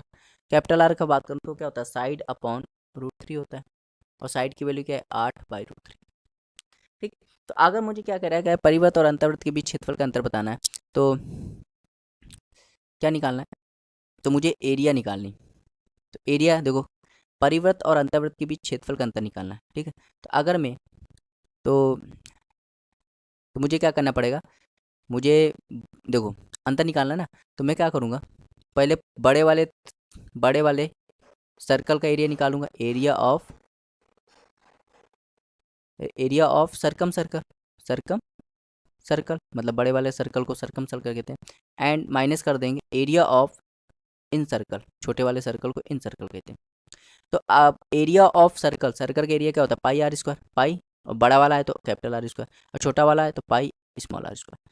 तो पाई कॉमन ले लो तो क्या जाएगा, R square minus small R square. Solve कर लो, कैपिटल यहाँ हो जाएगा R plus small R, R minus small R. अब वैल्यू रख दो, तो ये 22/7, इनको जोड़ोगे एक बार तो क्या आ जाएगा, 12/√3। इनको घटाओगे तो क्या आ जाएगा, 4/√3। तो सॉल्व कर लो, √3 क्या, 3, और 3 से इसको काट देंगे 4 बार, तो ये हो जाएगा, ये कितना हो जाएगा, ये हो जाएगा 16 इंटू 22/7, 16 × 22/7। और इसको सॉल्व करोगे तो 16 दूनी 32, ये भी 32, ये जाएगा 2, 5, 3, तो 352/7। और जब भाग करोगे तो 50 सही 2/7। चलिए देखते हैं क्वेश्चन नंबर 76। क्वेश्चन नंबर 76 है, कह रहा है किसी अर्धवृत्त का परिमाप उसके क्षेत्रफल के बराबर है। किसी अर्धवृत्त का परिमाप जो है उसके क्षेत्रफल के बराबर है। कह रहा व्यास की लंबाई ज्ञात कीजिए। तो बहुत ही आसान सवाल है ये। देखो अर्धवृत्त होता क्या है, पहले मैं यहाँ अर्धवृत्त बना देता हूँ। देखो ये अर्धवृत्त मतलब होता है आधा वृत्त, अर्धवृत्त मतलब आधा वृत्त। ठीक, तो इसको क्या कहते हैं, अर्धवृत्त कहते हैं। इंग्लिश में क्या कहते हैं, सेमी सर्कल। क्या कहते हैं, सेमी सर्कल। ठीक, तो अगर मैं इसके पेरीमीटर की बात करूं, परिमाप की बात करूं, तो परिमाप इसका क्या होता है, इसका परिमाप बहुत इंपॉर्टेंट है, याद होना चाहिए। तो इसका परिमाप क्या होता है, इसका परिमाप होता है पाई आर प्लस 2r। क्या होता है, पाई आर प्लस 2r। अगर मैं इसके एरिया की बात करूं, एरिया मतलब क्षेत्रफल की बात करूं, तो इसका क्षेत्रफल क्या होता है, half pi R square, half pi R square. अब देखो सवाल में क्या कह रहा है, कह रहा है किसी अर्धवृत्त का परिमाप जो है उसके क्षेत्रफल के बराबर, मतलब पेरीमीटर जो है वो एरिया के बराबर है। अब खुद बताओ, पेरीमीटर जो है वो एरिया के बराबर है। इसको सॉल्व कर लेते हैं। तो पेरीमीटर जो है वो किसके बराबर है, एरिया के। तो अगर मैं बात करूं अर्धवृत्त के पेरीमीटर की, तो पेरीमीटर क्या होता है, पाई आर प्लस 2r, ये पेरीमीटर होता है। और एरिया की बात करूं तो क्या होता है, हाफ पाई आर स्क्वायर। तो देखो पाई से पाई, देखो यहाँ पे ध्यान दे, देखो अगर मैं r कॉमन ले लूँ तो क्या बचेगा, पाई प्लस 2, और इधर क्या बचेगा, 1/2 पाई आर स्क्वायर। अब देखो यहाँ से पाई कट जाएगा, पाई से पाई यहाँ क्या हो जाएगा, कट जाएगा। देखो ये पाई से पाई, ये आर से आर कट गया। ठीक, तो यहाँ क्या बचा, पाई प्लस 2, यहाँ क्या बचा, यहाँ बचा हाफ पाई। ठीक, तो अगर मैं सॉल्व करूँ हाफ पाई आर, तो यहाँ पाई की वैल्यू क्या होती है, पाई की वैल्यू आपको याद होनी चाहिए, पाई की वैल्यू होती है 22/7। क्या होती है, 22/7। तो यहाँ पे अगर वैल्यू पुट कर दूँ 22/7 प्लस 2, यहाँ हो जाएगा हाफ, यहाँ पे हो जाएगा 22/7 इंटू आर। तो जब इसको सॉल्व करोगे तो एलसीएम लोगे तो कितना आ जाएगा, यहाँ पे 7 आ जाएगा, और 22 14 36 हो जाएगा, और यहाँ क्या आ जाएगा, half into pi 22/7 into R. तो 2 से यहाँ काट दोगे, क्या 11 पर कट जाएगा, और 7 से 7 पूरा कट जाएगा। तो आर की वैल्यू क्या आ जाएगी, 36/11। और 36/11 को सॉल्व करोगे तो 3 सही 3/11 इसका राइट आंसर हो जाएगा, ऑप्शन नंबर ए। तो बहुत ही आसान सवाल था, उम्मीद करते हैं आपको समझ में आया होगा। चलिए देखते हैं क्वेश्चन नंबर 77। क्वेश्चन नंबर 77 है, कह रहा है किसी समकोण त्रिभुज का एक कोण दूसरे कोण का दुगना है। कोई समकोण त्रिभुज है, कोई राइट एंगल ट्रायंगल है, ये कोई राइट एंगल ट्रायंगल है। ठीक, तो राइट एंगल ट्रायंगल क्या होता है, एक एंगल 90 होता है। मान लो ये ABC एक राइट एंगल ट्रायंगल है। ठीक, तो कह रहा है इसमें किसी समकोण त्रिभुज का एक कोण दूसरे कोण का दुगना है। अगर मैं एक को मान लो, इसको मैं थीटा मान लूँ, तो ये क्या हो जाएगा, 2 थीटा हो जाएगा, डबल हो जाएगा। तो कह रहा है यदि कण की लंबाई कितनी है, 10 है, तो कह रहा है क्षेत्रफल बताओ, एरिया बताना है आपको। क्या बताना है, एरिया। तो बहुत ही आसान सवाल है, चलिए हम लोग सॉल्व करते हैं। देखो ध्यान दीजिए, एक चीज़ आपको याद करनी पड़ेगी, ट्रिग्नोमेट्री का पोर्शन है। किसका है, ट्रिग्नोमेट्री का, समझना। ठीक, जैसे ये कोई ट्रायंगल है, ये क्या है, कोई राइट एंगल ट्रायंगल है। ये कोई क्या है, राइट एंगल ट्रायंगल है। ठीक, अगर यहाँ पे 30 डिग्री है, कितना है, 30 डिग्री। तो अगर ये राइट एंगल ट्रायंगल है लेकिन 30 डिग्री का है, तो 30 डिग्री के सामने वाला 1 होता है, तो ये 60 होगा। तो 60 के सामने क्या होता है, √3 होता है, और ये क्या होता है, 2 होता है। ठीक, ये पहली चीज़। दूसरी चीज़ समझिए, ये राइट एंगल ट्रायंगल है लेकिन ये क्या है, 45 का है। किसका है, 45 का। तो 45 के सामने क्या होता है, 1, यहाँ पे भी 1, तो ये क्या हो जाएगा, √2 हो जाएगा। तो ये दो चीज़ अगर आपको याद हो जाएंगी ना, तो जब हमें हाइट एंड डिस्टेंस आपको पढ़ाऊंगा कि 30 के सामने वाला 1 लेते हैं, 60 के सामने √3 लेते हैं और कर्ण को 2 लेते हैं, लेकिन 45 के सामने वाला 1, यहाँ 45 है तो ये भी क्या होगा 45, तो ये भी 1 और ये √2। तो ये हाइट एंड डिस्टेंस जब मैं पढ़ाऊंगा तो उसमें ये बहुत ही ईजी तरीके से बताऊंगा। ठीक है, अभी आपको बस ये याद करना है। अब देखो ध्यान से देखो, देखो ये भी चीज़ मैंने बताया, किसी भी कोण के तीनों, किसी भी त्रिभुज में यदि तीनों कोण को जोड़ दोगे, किसी भी त्रिभुज में यदि तीनों कोण को जोड़ दोगे तो कितना हो जाता है 180। अगर ये त्रिभुज है, अगर मैं इसके तीनों कोण को जोड़ दूँ तो पहला कोण क्या है 2 थीटा, ये कितना है 90 और ये क्या है थीटा। तो त्रिभुज के किसी भी त्रिभुज के तीनों कोणों का सम क्या होता है 180 होता है। तो इसको सॉल्व कर दो तो 3 थीटा बराबर, जब 180 में 90 घटाओ क्या आएगा 90, तो थीटा की वैल्यू क्या जाएगी 30। यहाँ से ये पता चल गया कि ये जो एंगल आया है, ये जो एंगल आया है कितना है 30 डिग्री आया है। अगर ये 30 है तो ये क्या होगा 60 डिग्री होगा। ठीक, अब देखो इससे पता चल गया कि कौन सा ट्रायंगल है 30-60 वाला। देखो 30-60 वाला, और 30 के सामने वाला क्या होता है 1, तो ये 1 यूनिट होगा, ये क्या होगा √3 यूनिट होगा, और ये क्या होगा 2 यूनिट होगा। अब खुद बताओ, यहाँ पे 2 यूनिट, हम लोग के हिसाब से 2 यूनिट आना चाहिए, लेकिन आ रहा है 10, तो कितना गुना आ रहा है आप कहोगे 5 गुना, तो 5 गुना इसको भी करना पड़ेगा, 5 गुना इसको भी करना पड़ेगा। तो अब हमें एक ऐसा ट्रायंगल पता चल गया जिसकी हमें तीनों साइड पता चल गई। ये साइड कितनी है 5 है, ये साइड कितनी है 5 √3 है, और ये साइड कितनी है 10 है। ठीक, अब देखो यार क्षेत्रफल निकालिए। तो भैया कोई भी राइट एंगल ट्रायंगल है, कोई भी राइट एंगल ट्रायंगल, जैसे राइट एंगल ट्रायंगल है, तो राइट एंगल ट्रायंगल का ये क्या होता है परपेंडिकुलर, ये क्या होता है बेस, और ये क्या होता है हाइपोटेनस। अगर मैं बात करूँ राइट एंगल ट्रायंगल के एरिया का, तो एरिया का फॉर्मूला क्या होता है half into base into height, half into base into height. तो देखो हाफ बेस कितना है, तो बेस ये बेस है, बेस कितना है 5 √3, और हाइट कितना है, अगर मैं हाइट की बात करूँ तो कितना है 5, तो क्या हो जाएगा यहाँ पे 25 √3/2। इसका राइट आंसर हो जाएगा option number A, option number A इसका राइट आंसर हो जाएगा। तो बहुत ही आसान सवाल है, उम्मीद करते हैं आपको समझ में आया होगा। चलिए देखते हो क्वेश्चन नंबर 78। करा किसी 8 सेंटीमीटर आधार वाले त्रिभुज तथा 8 सेंटीमीटर त्रिज्या वाले वृत्त का क्षेत्रफल समान है, करा शीर्ष लंब बताइए। बहुत ही आसान सवाल है। करा एक त्रिभुज है, ये एक त्रिभुज है, अगर मैं इसके आधार की बात करूँ तो ये कितना है 8 सेंटीमीटर। ठीक, और ये हाइट होगी इसकी, और ये क्या है एक सर्कल है, ये क्या है एक सर्कल है। अगर मैं इसकी त्रिज्या की बात करूँ तो इसका त्रिज्या कितना है, ये भी त्रिज्या, ये आर कितनी है 8 सेंटीमीटर। तो कह रहा है क्या कह रहा है कि त्रिभुज का जो क्षेत्रफल है वो वृत्त के क्षेत्रफल के बराबर है। तो देखो सवाल में क्या कह रहा है, सवाल में कह रहा है कि area of triangle is equal to area of circle. अब आप जानते हो ट्रायंगल का एरिया क्या होता है हाफ इंटू बेस, बेस कितना है 8 इंटू हाइट, और सर्कल का area pi r², pi R की वैल्यू कितनी 8 का स्क्वायर। तो सॉल्व कर लो, हाफ इंटू 8 इंटू हाइट हो जाएगा पाई की वैल्यू चाहे रखो चाहे ना रखो, यहाँ पे नहीं रखी गई, तो पाई लिख दो और यहाँ लिख दो 64। तो देखो ये इसको काट देगा 4 बार, और 4 इसको काट देगा 16 बार। तो देखो एच की वैल्यू क्या आ जाएगी 16 पाई। तो 16 पाई इसका राइट आंसर हो जाएगा ऑप्शन नंबर सी। उम्मीद करते हैं आपको समझ में आया होगा। चलिए देखते हो क्वेश्चन नंबर 79।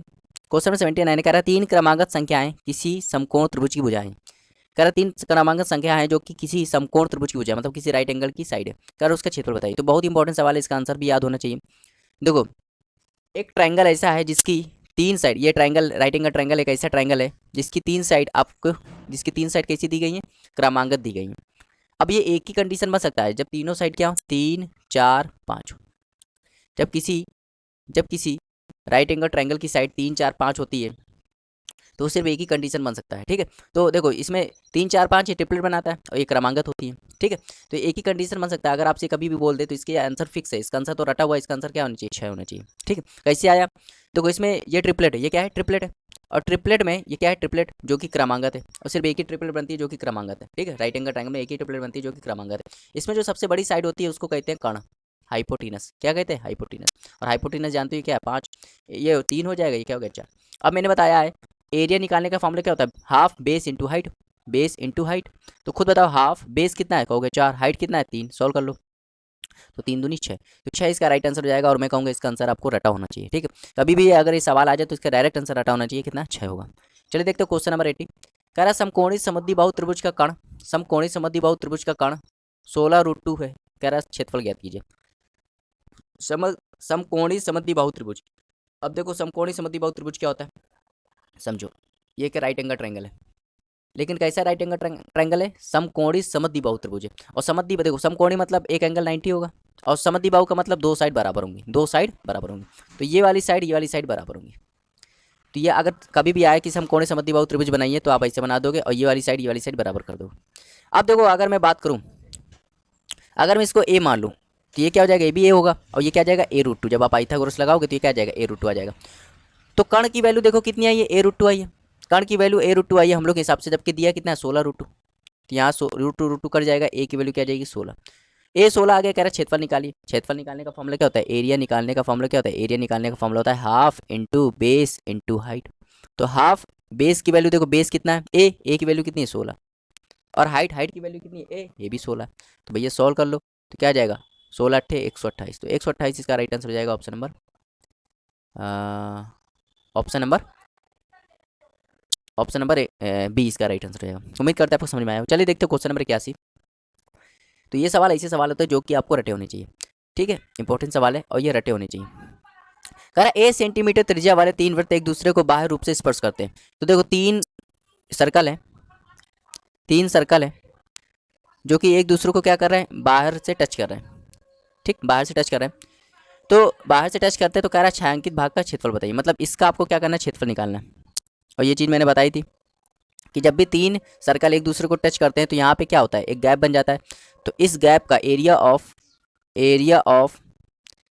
शेडेड रीजन अगर कभी भी आपसे पूछा जाए, एरिया ऑफ शेडेड रीजन कभी भी पूछा जाए तो ये मैंने आपको बताया था। तो मैंने बताया था ये कितना होता है, ये होता है R², क्या होता है R² -3 -π/2, ठीक। तो क्या होता है R² -3 -π/2 होता है। बहुत ही इंपॉर्टेंट ये फॉर्मूला है, इस पर बहुत सवाल आए हैं, इसलिए मैं कहूँगा इसको आप रट डालिए। तो जब भी 3 सर्कल एक दूसरे को टच कर रहे हो, तो उनके बीच में जो गैप बनता है, तो उस गैप का अगर आपको एरिया पूछे तो क्या होता है R² -3 -π/2 होता है। अब देखो यहाँ पे R क्या है, तो R कहोगे त्रिज्या है, इन तीनों सर्कल की क्या है, त्रिज्या। R क्या है, तीनों सर्कल की त्रिज्या है, समझ में। अब देखो यहाँ पे त्रिज्या कितनी दी है, तो आप कहोगे A दिया है। तो अगर मैं त्रिज्या की वैल्यू A रख दूँ तो क्या हो जाएगा A², क्या हो जाएगा A² और जाएगा √3 -π/2, ठीक।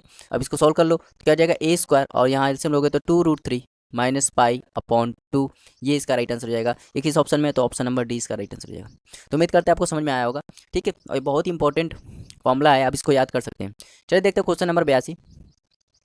क्वेश्चन नंबर 82 है, कह रहा है त्रिभुज के प्रत्येक शीर्ष से विपरीत भुजा के समांतर रेखा खींची गई। त्रिभुज के प्रत्येक शीर्ष से विपरीत भुजा के समांतर रेखा खींची गई। नए त्रिभुज के परिमाप का वास्तविक त्रिभुज के परिमाप से अनुपात बताइए। नए त्रिभुज के परिमाप का वास्तविक त्रिभुज, मतलब कहने का चाह रहा है एक त्रिभुज है, एक क्या है, त्रिभुज है, ठीक, एक त्रिभुज है। तो इनके शीर्षों से हमने क्या कर दिया, एक बड़ा सा त्रिभुज बना दिया। क्या बना दिया, एक बड़ा सा त्रिभुज, ठीक। इनके शीर्षों को मिलाकर एक क्या किया, बड़ा सा त्रिभुज बना दिया। ये मैं यहाँ पे ये सवाल कहना चाह रहा, ठीक। तो कह रहा है जो ये बड़ा सा त्रिभुज बना है और जो छोटा सा त्रिभुज है, देखो नए त्रिभुज का परिमाप का वास्तविक त्रिभुज के परिमाप का अनुपात। मतलब जो बड़ा सा त्रिभुज है और जो छोटा सा त्रिभुज है, इनके परिमाप, इनके पेरीमीटर, मतलब बड़े से त्रिभुज का अगर पेरीमीटर मैं P1 मान लूँ और छोटे से त्रिभुज के पेरीमीटर में क्या मान लूँ, P2 मान लूँ, तो इनका पेरीमीटर का अनुपात बताना है। और ये चीज़ आपको याद होनी चाहिए। देखो ये बड़ा सा त्रिभुज जो है ना, ये छोटे से त्रिभुज का डबल है। क्या है, डबल। ये बड़ा सा त्रिभुज जो है ये छोटे से त्रिभुज का डबल है। मतलब इसका जो बड़ा सा त्रिभुज अगर मैं 2 मान लूँगा तो छोटा सा त्रिभुज क्या होगा, 1 होगा। मतलब पेरीमीटर क्या हो जाएगा, 2:1 हो जाएगा। और ये आपको याद होना चाहिए। आंसर ऑप्शन नंबर सी इसका राइट आंसर हो जाएगा। ऑप्शन नंबर सी इसका राइट आंसर हो जाएगा। उम्मीद करते हैं आपको समझ में आया होगा। चलिए देखते हो क्वेश्चन नंबर 83। क्वेश्चन नंबर 83 है, कह रहा है वृत्त ए की त्रिज्या वृत्त बी की त्रिज्या से दुगनी है। वृत्त बी की त्रिज्या वृत्त सी की त्रिज्या से दुगनी है। कह रहा है ए बी सी के क्षेत्रफलों का अनुपात बताइए। तो ध्यान दीजिए, ये ए है, ये क्या है, बी है, और ये क्या है, सी है। बहुत ईजी सवाल है। कह रहा है एक यहाँ से सवाल, बी की त्रिज्या जो है वो सी की त्रिज्या से दुगनी है। अगर मैं बी की त्रिज्या को अगर मैं सी की त्रिज्या को 1 मान लूँ तो बी की त्रिज्या क्या है, सी से डबल है। देखो यहाँ पे बी की त्रिज्या जो है वो वृत्त सी की त्रिज्या से दुगनी है। अगर मैं सी को 1 मान लूँ तो सी का डबल क्या है, बी है, तो बी 2 हो जाएगा। अब ये बड़ा ए की त्रिज्या जो है बी की त्रिज्या से दुगनी है। अगर बी यहाँ पे कितना माना है मैंने, 2, तो बी का डबल ए है, तो यहाँ पे क्या हो जाएगा, 4। तो ये है रेडियस। ये क्या है, रेडियस।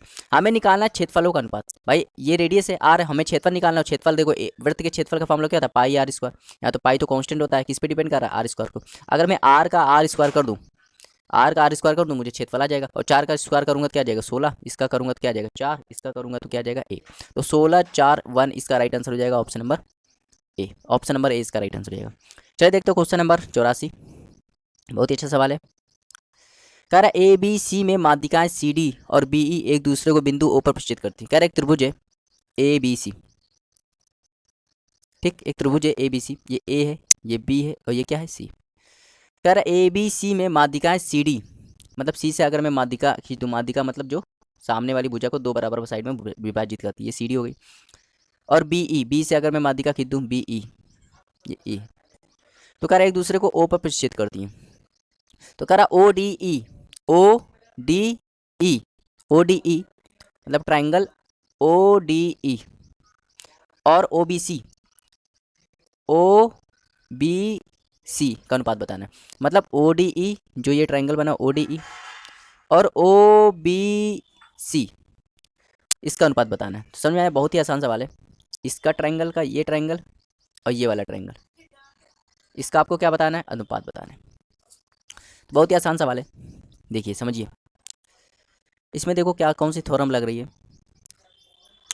एक चीज़ मैंने बताई थी त्रिभुज में, थेल्स थ्योरम, आपको बताई होगी, नहीं बताई तो फिर भी सुन लीजिए। थेल्स थ्योरम, या अगर आपका नाम नहीं याद है इसको कोई बात नहीं, जैसे ये ट्राइंगल है, ये क्या है, ट्राइंगल है, ठीक, ट्राइंगल है, मान लो ट्राइंगल क्या ए बी सी, ठीक। और आपने ए बी एक साइड, ए बी का मध्य बिंदु लिया मान लो डी, और ए सी का मध्य बिंदु लिया ई, और इनको मिला दिया, ठीक। ए बी का मध्य बिंदु डी और ए सी का मध्य बिंदु ई, अगर आपने इनको मिला दिया तो ये देखो, ये जो डी ई हो जाएगा ना, डी ई वो पैरेलल हो जाएगा, डी ई पैरेलल हो जाएगा किसके, बी सी के, डी ई पैरेलल हो जाएगा बी सी के। चाहे आपको ये दे कि D E parallel B C के है, ठीक, और ये डी ई जो हो जाएगा, डी ई वो हाफ हो जाएगा बी सी के। अगर आप इन दो साइड के मध्य बिंदु को अगर मिला देंगे, दो साइड के मध्य बिंदु को मिला देंगे, तो जो जो लाइन बनेगी ना, वो तीसरी वाली साइड के पैरेलल होती है और उसकी आधी होती है, ठीक, पैरेलल होती है और उसकी आधी होती है। और यहाँ से एक चीज़ आपको पता चलेगी, यहाँ से क्या पता चल जाएगा कि देखो, यहाँ से पता चल जाएगा कि ये दोनों ट्रायंगल, ये छोटा वाला ट्रायंगल और बड़ा वाला ट्रायंगल आपस में क्या हो जाएगा, मतलब triangle A D E similar हो जाएगा ट्रायंगल ए बी सी। अब दो ट्रायंगल कभी भी सिमिलर हो गए तो उनके करस्पॉन्डिंग साइड का जो रेशियो होता है वो बराबर हो जाता है। करस्पॉन्डिंग साइड का रेशियो मतलब अगर मैं छोटे वाले ट्रायंगल की बात करूँ, छोटे वाले ट्रायंगल का साइड क्या हो जाएगा, ए डी, और बड़े वाले का क्या हो जाएगा, ए बी, बराबर हो जाएगा किसके, ए ई, छोटे वाले ए ई और बड़ा वाला क्या है, ए सी। छोटे वाले साइड का क्या है, डी ई, बराबर हो जाएगा किसके, बी सी के। तो ये चीज़, अगर इतनी चीज़ें बस आपको याद रखनी है, ठीक है। तो ये है थेल्स थ्योरम, ये क्या है, थेल्स थ्योरम। अब यहाँ समझिए, देखो यहाँ पे कह रहा है ये जो है मध्य बिंदु है, ये माध्यिका है ना, ये जो चीज़ है सी डी, ये माध्यिका है, और माध्यिका क्या करती है, सामने वाली साइड को दो बराबर बराबर भुजाओं में डिवाइड करती है। तो ये सी डी जो है माध्यिका है, इसका मतलब ये क्या है, इसका मिड पॉइंट है। अब यहाँ पे बी माध्यिका है, इसका मतलब क्या है, ये मिड पॉइंट है। मतलब इससे मिड पॉइंट को अगर आप मिला दोगे, अभी मैंने बताया मिड पॉइंट को मिला दोगे, तो ये वाली चीज़ इससे क्या हो जाएगी, पैरेलल हो जाएगी। ये वाली चीज़ इसके क्या हो जाएगी, पैरेलल हो जाएगी कि नहीं, ठीक। अब खुद बताओ, और ये इसकी क्या होगी, आधी हो जाएगी। ये साइड अगर मैं एक ले लूँ तो ये क्या हो जाएगी, दो। खुद बताना, ये इसकी साइड है, ये एक है, और ये इसकी साइड है, ये इसकी क्या है, दो है। अच्छा देखो, इस ट्राइंगल की साइड ये एक है, तो अगर मैं इसका एरिया की बात करूँ भाई, जैसे वो ये कोई ट्राइंगल है, ठीक, अगर इसकी साइड एक है और ये दूसरी ट्राइंगल है, समझना इसको, और इसकी साइड क्या है, दो है, तो जो ट्राइंगल का एरिया होता है ना, जो ट्राइंगल का एरिया होता है वो साइड में भी डिवाइड होता है। जैसे इसका अगर इसका साइड एक है तो इस पूरे का एरिया क्या हो जाएगा, एक, एक अनुपात में हो जाएगा, और इसका अगर दो है तो इस पूरे का एरिया क्या हो जाएगा, चार हो जाएगा। समझ में? तो यही आप मैं यहाँ बता रहा था कि अगर इस ट्राइंगल का एक साइड एक है तो मतलब इसका एरिया क्या माना जाएगा, ऊपर वाले का एरिया क्या माना जाएगा, एक, और नीचे वाले की साइड दो है तो इसका एरिया क्या माना जाएगा, दो का स्क्वायर चार। तो क्या हो जाएगा, 1:4, इसका राइट आंसर हो जाएगा ऑप्शन नंबर ए। उम्मीद करते हैं आपको समझ में आया होगा, बहुत ही बारीकी से मैंने बताया, ठीक है। चलिए देखते हो क्वेश्चन नंबर 85। क्वेश्चन नंबर 85 बहुत ही आसान है। कह रहा है किसी 176 मीटर परिधि वाले वृत्ताकार पार्क के चारों ओर 7 मीटर चौड़ा रास्ता है। कह रहा रास्ते का क्षेत्रफल बताइए, ठीक है। तो कह रहा है एक वृत्ताकार मतलब एक सर्कुलर पार्क है, ठीक है, सर्कुलर पार्क है, और इस पार्क की जो परिधि दी गई, इस पार्क की परिधि कितनी दी गई, 176 मीटर। कह रहा है इससे 7 मीटर चौड़ा, 7 मीटर चौड़ा, इससे 7 मीटर चौड़ा हमने क्या कर दिया, एक रास्ता बना दिया। तो कह रहा है इस रास्ते का क्षेत्रफल आपको बताना है। ये हमने रास्ता बना दिया, तो इस रास्ते का आपको क्या बताना है, इस रास्ते का आपको क्या बताना है, इसका क्षेत्रफल बताना है, रास्ते का क्षेत्रफल बताना है, ठीक। तो अगर मैं ध्यान से देखूं तो अगर मैं बाहर की तरफ देखूं तो मुझे क्या दिखाई देगा, बड़ा सा ट्रायंगल, बड़ा सा सर्कल। बाहर की तरफ देखूं तो मुझे क्या दिखाएगा, बड़ा सा सर्कल। ये बड़ा सा सर्कल मान लो इसकी रेडियस क्या है, बड़े से सर्कल की रेडियस है कैपिटल आर, और छोटे से सर्कल की रेडियस क्या है, स्मॉल आर। तो अगर मुझे इसका एरिया निकालना है, इसका एरिया निकालना है, ये एक ऐसा है रिंग टाइप का है, इसका एरिया निकालना है तो मुझे क्या करना पड़ेगा, बड़े से सर्कल के एरिया में से छोटे वाले सर्कल का एरिया घटाना पड़ेगा।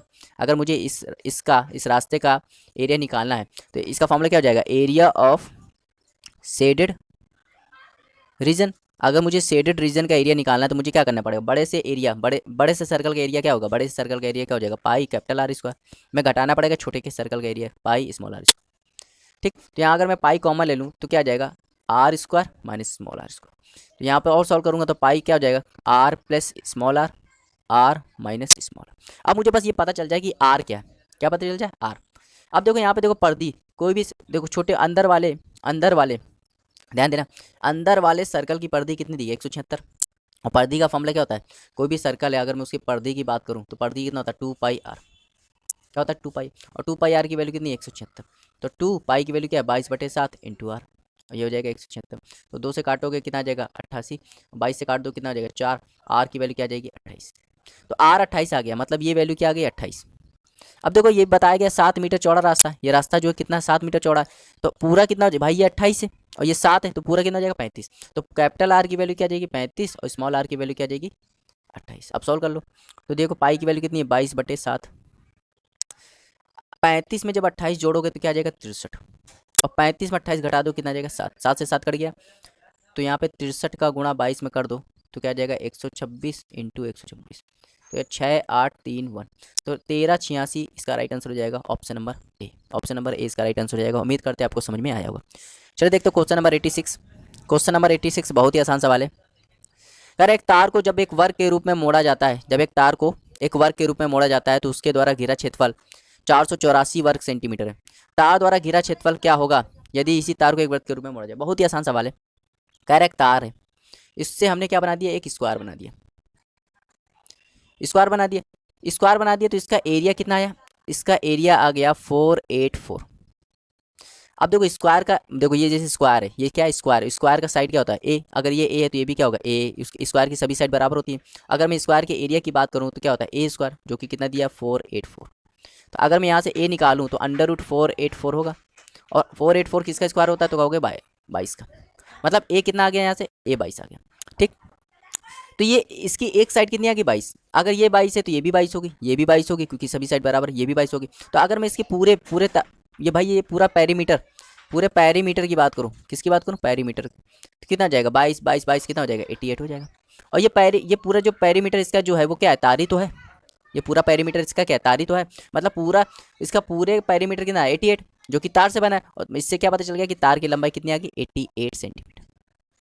समझ में, तो मतलब तार कितना लंबा है 88 सेंटीमीटर। अब देखो क्या कह रहा है, तार द्वारा घिरा क्षेत्रफल बताना है, तार द्वारा घिरा क्षेत्रफल यदि इसी तार को वृत्त के रूप में मोड़ा जाए तो क्या कह रहा है, यदि इसी तार को मैं इसी तार से क्या बना दूँ, एक सर्कल बना दूँ, इसी तार से मैं क्या बना दूँ, सर्कल बना दूँ। तो कह रहा है सर्कल बनाने के बाद इसका एरिया कितना होगा ये आपको बताना है, सवाल कहना ये चाह रहा। तो अब सवाल में कुछ रहा नहीं एकदम।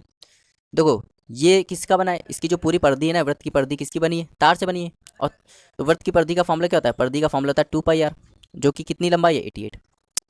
तो देखो यहाँ पे 2 पाई की वैल्यू 22/7 इंटू आर हो जाएगा 88। तो 22 और ये काटोगे तो 2 बार, मतलब आर की वैल्यू क्या आ जाएगी 14। अब इसका एरिया निकालना है, तो एरिया ऑफ सर्कल का फॉर्मूला क्या होता है, एरिया ऑफ सर्कल का फॉर्मूला होता है पाई आर स्क्वायर। पाई की वैल्यू कितनी है 22/7, आर की वैल्यू 14 इंटू 14। तो जब सॉल्व करोगे तो 2 बार काट देगा, मतलब 616 इसका राइट आंसर हो जाएगा, ऑप्शन नंबर डी। ठीक है, ऑप्शन नंबर डी इसका राइट आंसर हो जाएगा। उम्मीद करते हैं आपको समझ में आया होगा। चलिए देखते हैं क्वेश्चन नंबर 87, बिल्कुल सेम सवाल है। कर एक तार को एक वर्ग के रूप में मोड़ा गया जिसका क्षेत्रफल 81 सेंटीमीटर है, यदि उसी तार को अर्धवृत्त के रूप में मोड़ा जाए तो कह रहा है अर्धवृत्त की त्रिज्या बताइए। बहुत ही आसान सवाल है। कह रहा एक तार था, इससे हमने स्क्वायर बना दिया, जब इसको स्क्वायर बनाया तो इसका क्षेत्रफल मतलब इसका एरिया कितना आया, इसका एरिया आया 81।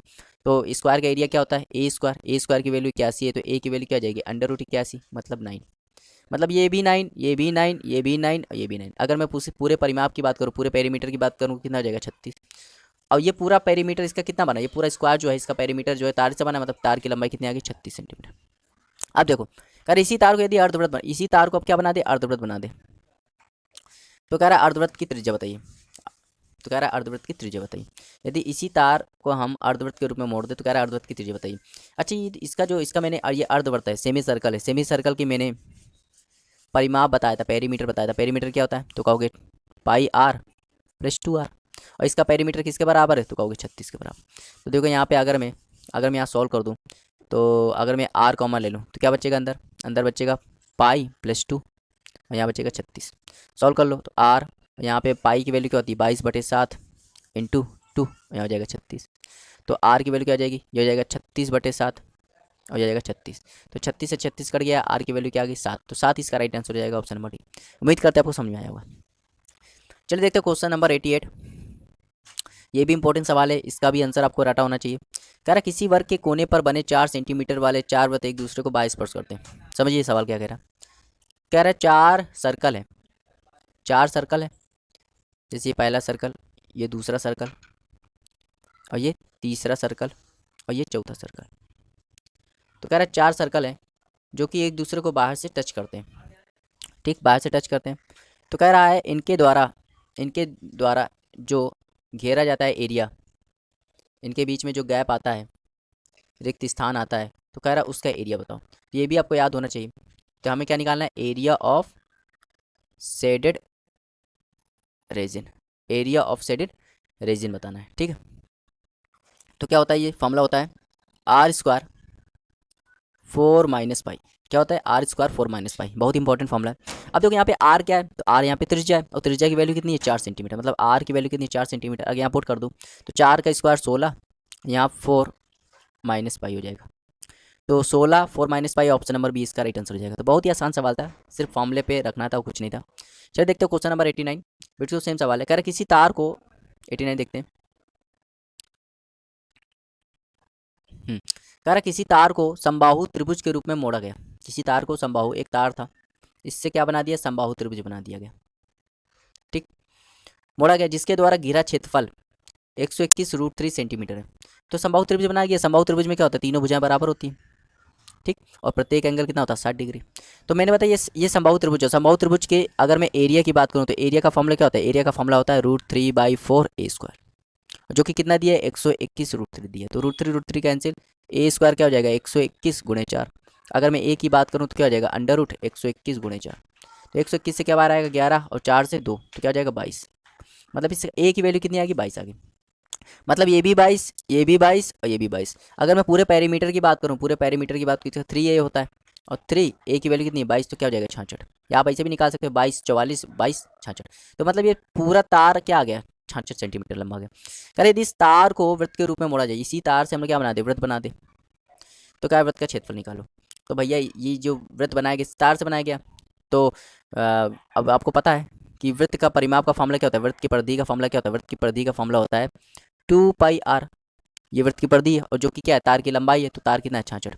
सॉल्व कर लो तो 2 पाई की वैल्यू 22/7 इंटू आर, तो जाएगा 66। तो 22 से काटोगे कितना हो जाएगा 3, तो आर की वैल्यू क्या आ जाएगी 21/2।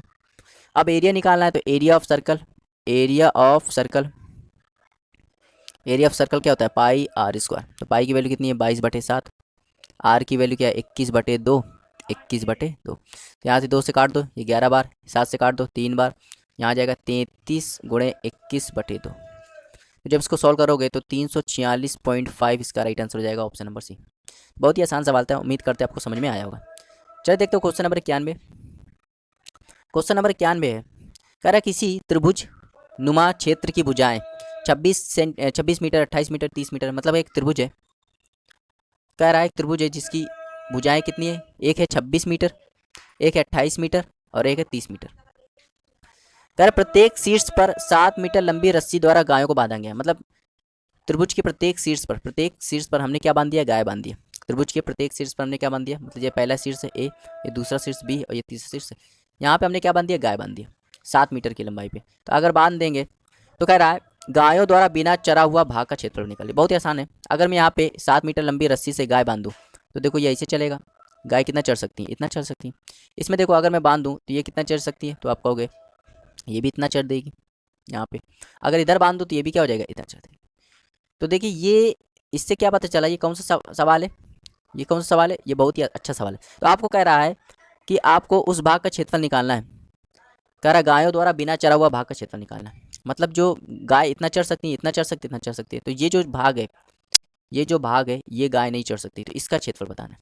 तो जो मैं यहाँ पे शेडेड कर रहा हूँ इसका आपको क्षेत्रफल बताना। तो देखो, तो इसका क्षेत्रफल कैसे निकालेंगे, ध्यान दे देखना।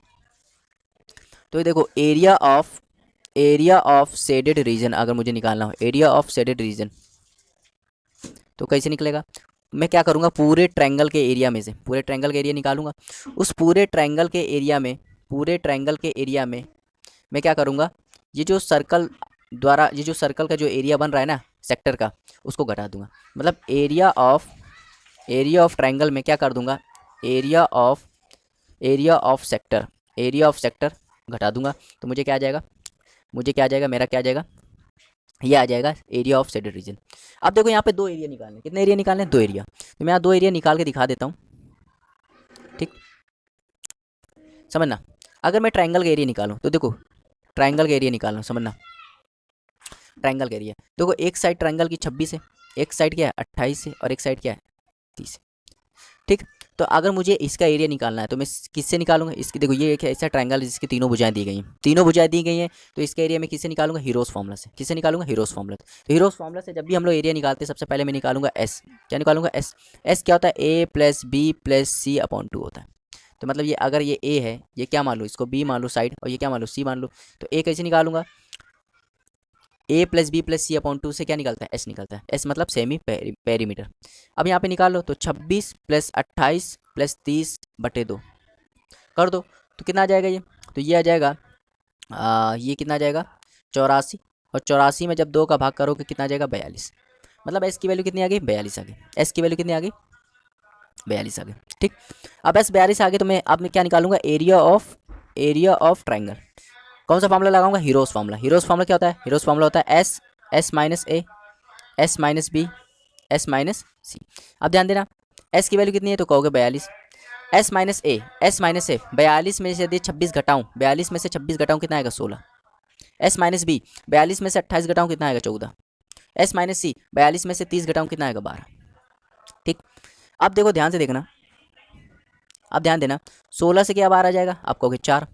इस 42 को क्या लिख सकता हूँ, 14 × 3, और 16 को 16, यहाँ 14, और 12 को मैं क्या लिख सकता हूँ, 3 × 4। अब देखो ध्यान से देखना, इसको यार देखो 14 का पेयर बन रहा है तो 14 बाहर आ गया, 3 का पेयर बन रहा है तो 3 बाहर आ गया, ठीक है। और 4 4 से क्या बाहर आ जाएगा, 2 2, क्योंकि 4 2 का स्क्वायर होता है, और 16 से क्या बाहर आ गया 4। अब इसका गुणा कर दो, तो 42 84, तो यहाँ पे देखो 14 3 42, 42 2 84, 84 का गुणा जब 4 में करोगे तो कितना आ जाएगा 336। कितना आ जाएगा 336। तो ये 336 जो आया एरिया ऑफ, क्या आ गया, एरिया ऑफ ट्रायंगल। क्या आ गया, एरिया ऑफ ट्रायंगल। तो मैं यहाँ पे लिख रहा हूँ इसको पूरा काट के, ठीक। तो एरिया ऑफ शेडेड रीजन, क्या था, एरिया ऑफ शेडेड रीजन था, क्या था, area of triangle minus area of sector. तो एरिया ऑफ ट्रायंगल कितना आया, तो आप कहोगे 336। अब बस सेक्टर का एरिया निकाल लो।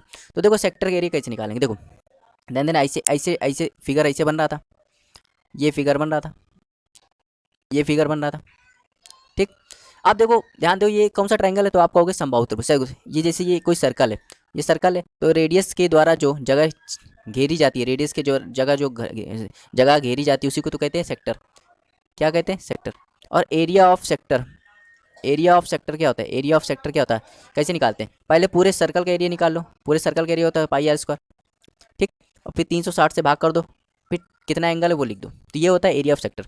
अब देखो ध्यान दे रही, ये कौन सा ट्रायंगल है, तो आप कहोगे ये समबाहु त्रिभुज है, और समबाहु त्रिभुज में आप जानते हो कितना एंगल होता है 60, ये भी 60, ये भी 60, ये भी 60। तो ध्यान देना, अगर मैं एरिया ऑफ सेक्टर निकालूँ, एरिया ऑफ सेक्टर, तो देखो पाई की वैल्यू कितनी है, तो कहोगे 22/7। आर भाई देखो आर यही तो है, और ये रस्सी की लंबाई तो है, देखो 7 मीटर लंबी रस्सी, 7 मीटर लंबी, तो आर क्या हो जाएगा 7 हो जाएगा, 7 × 7 अपॉन 360 इंटू थीटा। थीटा कितना है, एक एंगल थीटा कितना है 60। और इसे कितने बन रहा है सेक्टर, 1 2 3, 3 से गुणा कर दिया। तो सॉल्व कर लो भाई, तो ये 7 से 7 कट गया, ये इसको काट देगा 6 बार, ये इसको काट देगा 2 बार, ये इसको काट देगा 11 बार, यहाँ आ जाएगा 336 माइनस 11 गुणा 7 में करोगे तो 77। तो क्या हो जाएगा, ये हो जाएगा 259। तो 259 इसका राइट आंसर हो जाएगा, ऑप्शन नंबर बी। उम्मीद करते हैं आपको समझ में आया होगा, बहुत ही आसान सवाल था, थोड़ा सा बस कैलकुलेट। चलिए देखते हैं क्वेश्चन नंबर 92। क्वेश्चन नंबर 92 कह रहा है समबाहु त्रिभुज ABC की भुजा AB तथा AC पर दो मध्य बिंदु P और Q इस प्रकार हैं कि PQ पैरेलल BC है। यदि PQ 5 सेंटीमीटर कह रहा है APQ का क्षेत्रफल बताइए। बहुत ही आसान सवाल है। कह रहा है ऐसे सवाल मैंने ऐसे इस पे मैंने कंसेप्ट बताया, लेकिन बहुत ही आसान सवाल है। कह रहा है ये एक ट्रायंगल है ABC, AB तथा AC पर दो मध्य बिंदु, मतलब AB का मध्य बिंदु क्या है? AB का मध्य बिंदु P है और AC का मध्य बिंदु क्या है? Q। AC का मध्य बिंदु क्या है? Q। और देखो क्या दिया, PQ पैरेलल BC। तो PQ पैरेलल BC के दिया, इसका मतलब अगर मैं इसको मिला दूं तो ये वाली साइड इसके क्या हो जाएगी? पैरेलल हो जाएगी और ये इसकी आधी हो जाएगी। अब खुद बताना। कह रहा है यदि PQ 5 सेंटीमीटर, PQ क्या है? 5 सेंटीमीटर, PQ क्या है? 5 सेंटीमीटर, मतलब ये 5 सेंटीमीटर का है। तो कह रहा है ट्रायंगल APQ का क्षेत्रफल बताइए। बहुत ही आसान सवाल है, देखो समझ के ही हो जाएगा भाई, से ज्योमेट्री का सवाल है। ठीक है, एक मैं इंसोलेशन दे दिया, ध्यान दीजिए। जब भी मैंने एक ऐसी चीज़ बताई थी, जब भी एक ऐसा ट्रायंगल हो, बीच वाली साइड, बीच वाली इस सामने वाली के पैरेलल हो, तो वहाँ से क्या पता चलता है? अगर ये PQ पैरेलल BC कभी भी लिख के आ जाए ऐसे ट्रायंगल में, तो ये क्या होता है कि PQ जो होता है वो हाँ आधा भी होता है BC के। अगर PQ पैरेलल BC है, इसका मतलब ये क्या है? PQ जो होगा वो आधा भी होगा BC के। अब PQ अगर BC का आधा होगा तो PQ 5 है, तो ये क्या हो जाएगा? 10।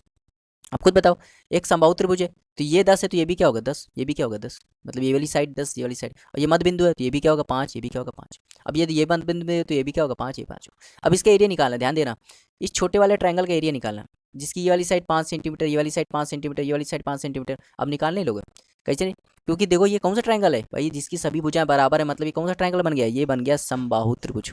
कौन सा बन गया? समबाहु त्रिभुज। और समबाहु त्रिभुज के एरिया का फॉर्मूला मैंने बताया है, क्या होता है?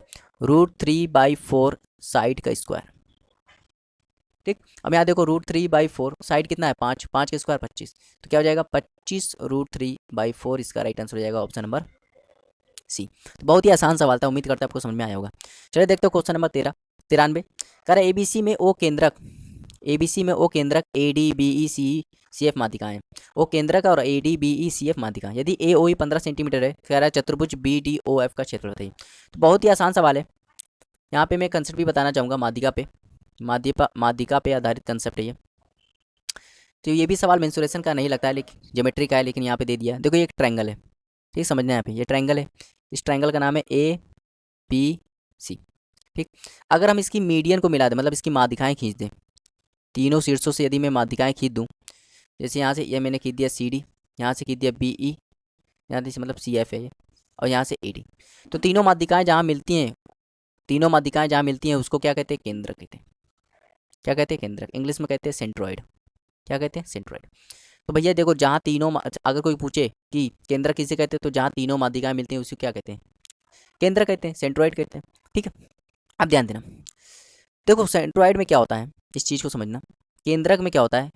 किसी भी ट्रायंगल का केंद्रक जो होता है ना, वो सभी को बराबर बराबर भुजाओं में बांट देता है। जैसे केंद्रक है तो देखो यहाँ पे 1 2 3 4 5 6 6 6 छोटे छोटे त्रिभुज बन रहा है, तो छोटे छोटे त्रिभुज का एरिया क्या होगा? बराबर होगा। मतलब ये 1 2 3 4 5 6 जितने भी त्रिभुज छोटे छोटे बने उन सब का एरिया क्या होगा? बराबर होगा। ठीक, तो अगर मैं पूरे ट्रायंगल की एरिया की बात करूं, एरिया ऑफ ट्रायंगल ABC, तो क्या बताओगे? 6 यूनिट। भाई यूनिट में हो रहा है ना। अगर मैं छोटे वाली की बात करूं, देखो छोटे वाले कौन सा है? A या O है? AOE कितना यूनिट है? तो अगर मैं एरिया ऑफ ट्रायंगल AOE की बात करूं, तो छोटा वाला ट्रायंगल AOE की देखो कितना है? 1 यूनिट है। अब देखो हम लोग के हिसाब से 1 यूनिट आ रहा है, जबकि दिया है सवाल में कितना? 15। 1 यूनिट की वैल्यू 15 है। कह रहा है BDOF बताओ। BDOF देखो, BDOF देखो, BDOF ध्यान देना, ये सब बराबर है, 3 4 ही सब बराबर है। मतलब ये भी एक का है, ये भी एक का है, ये भी एक का है, ये भी एक का है, ये भी एक का है, ये भी एक का है। मतलब ये छोटे छोटे ट्रायंगल है वो सब बराबर है। ठीक, तो ध्यान देना, अगर मैं BD एरिया क्या निकालना मुझे? BDOF निकालना। और BDOF में देखो कितने ट्रायंगल आते हैं? छोटे छोटे, एक ही वाला आता है, एक ही वाला आता है, और दोनों बराबर है। तो ये भी एक, ये भी एक, मतलब कितना हो गया? 2। भाई 1 यूनिट की वैल्यू 15 है, तो 2 यूनिट की वैल्यू कितनी आ जाएगी? 15 दूनी 30, तो 30 इसका राइट आंसर हो जाएगा ऑप्शन नंबर बी। समझ में आया? तो मतलब आपको बस इतना याद रखना है कि कोई भी ट्रायंगल जैसे हम खींच दें और तीनों माध्यिकाओं को मिला दें, जब भी कोई ट्रायंगल खींचता है वो तीनों माध्यिकाओं को मिला देते हैं, तो जो केंद्रक होता है वो सभी को बराबर बराबर एरिया में डिवाइड कर देता है। मतलब ये भी एक, ये भी एक, ये भी एक, ये भी एक, ये भी एक, ये भी एक। अगर मैं पूरे ट्रायंगल की बात करूँ तो कितना आएगा? 6 यूनिट। अगर मैं इस छोटे वाले की बात करूँ तो कितना आएगा? 1 यूनिट। अगर मैं इसकी बात करूँ तो कितना जाएगा? देखो 1 1 2। तो आप कुछ भी निकाल सकते हो इससे। ठीक है, तो उम्मीद करते हैं आपको समझ में आया होगा। चलिए देखते हैं क्वेश्चन नंबर 94। कह रहा है ABC के आधार BC के समांतर रेखा AB और AC को क्रमशः बिंदु D और E पर प्रतिच्छेद करती है। यदि ABE का क्षेत्रफल 36 सेंटीमीटर, कह रहा है ACD का क्षेत्रफल बताइए। ये भी अच्छा सवाल है, इंपॉर्टेंट सवाल है। तो कह रहा है एक त्रिभुज है ABC, तो एक त्रिभुज बना लो ए, एक त्रिभुज बना लो ABC। कह रहा है आधार BC के समांतर, ये BC है तो इसके समांतर AB और AC को क्रमशः बिंदु D और E पर प्रतिच्छेद करते हैं। मतलब इसके समांतर हमें एक रेखा खींचनी है जो AB को D पर काटती है और AC को E पर काटती है, तो इसके समांतर है। तो कह रहा त्रिभुज ABE, कह रहा त्रिभुज ABE ये त्रिभुज, कह रहा है त्रिभुज ABE, ट्रायंगल ABE का जो क्षेत्रफल है वो 36 सेंटीमीटर है स्क्वायर। तो कह रहा है ट्रायंगल ACD मतलब इसका एरिया ACD, तो कह रहा है इसका एरिया बताओ। तो बहुत ही आसान सवाल है, समझिएगा। देखो, तो मैंने बताया था कि कभी भी ऐसा ट्रायंगल दिया हो, कभी भी ऐसा ट्रायंगल दिया हो और आपसे बोल दे कि ये वाली साइड नीचे वाली साइड के पैरेलल है, ठीक है, तो उसमें हम लोग क्या होता था, उसमें ये होता था कि उसमें क्या होता था कि ये वाली साइड ये क्या हो जाता था, मिड पॉइंट हो जाता था। ये क्या हो जाता था, मिड पॉइंट। ठीक, अब समझना, अगर मैं इसके एरिया को क्या मान लूँ, एक्स मान लूँ। क्या मान लूँ, एक्स मान लूँ।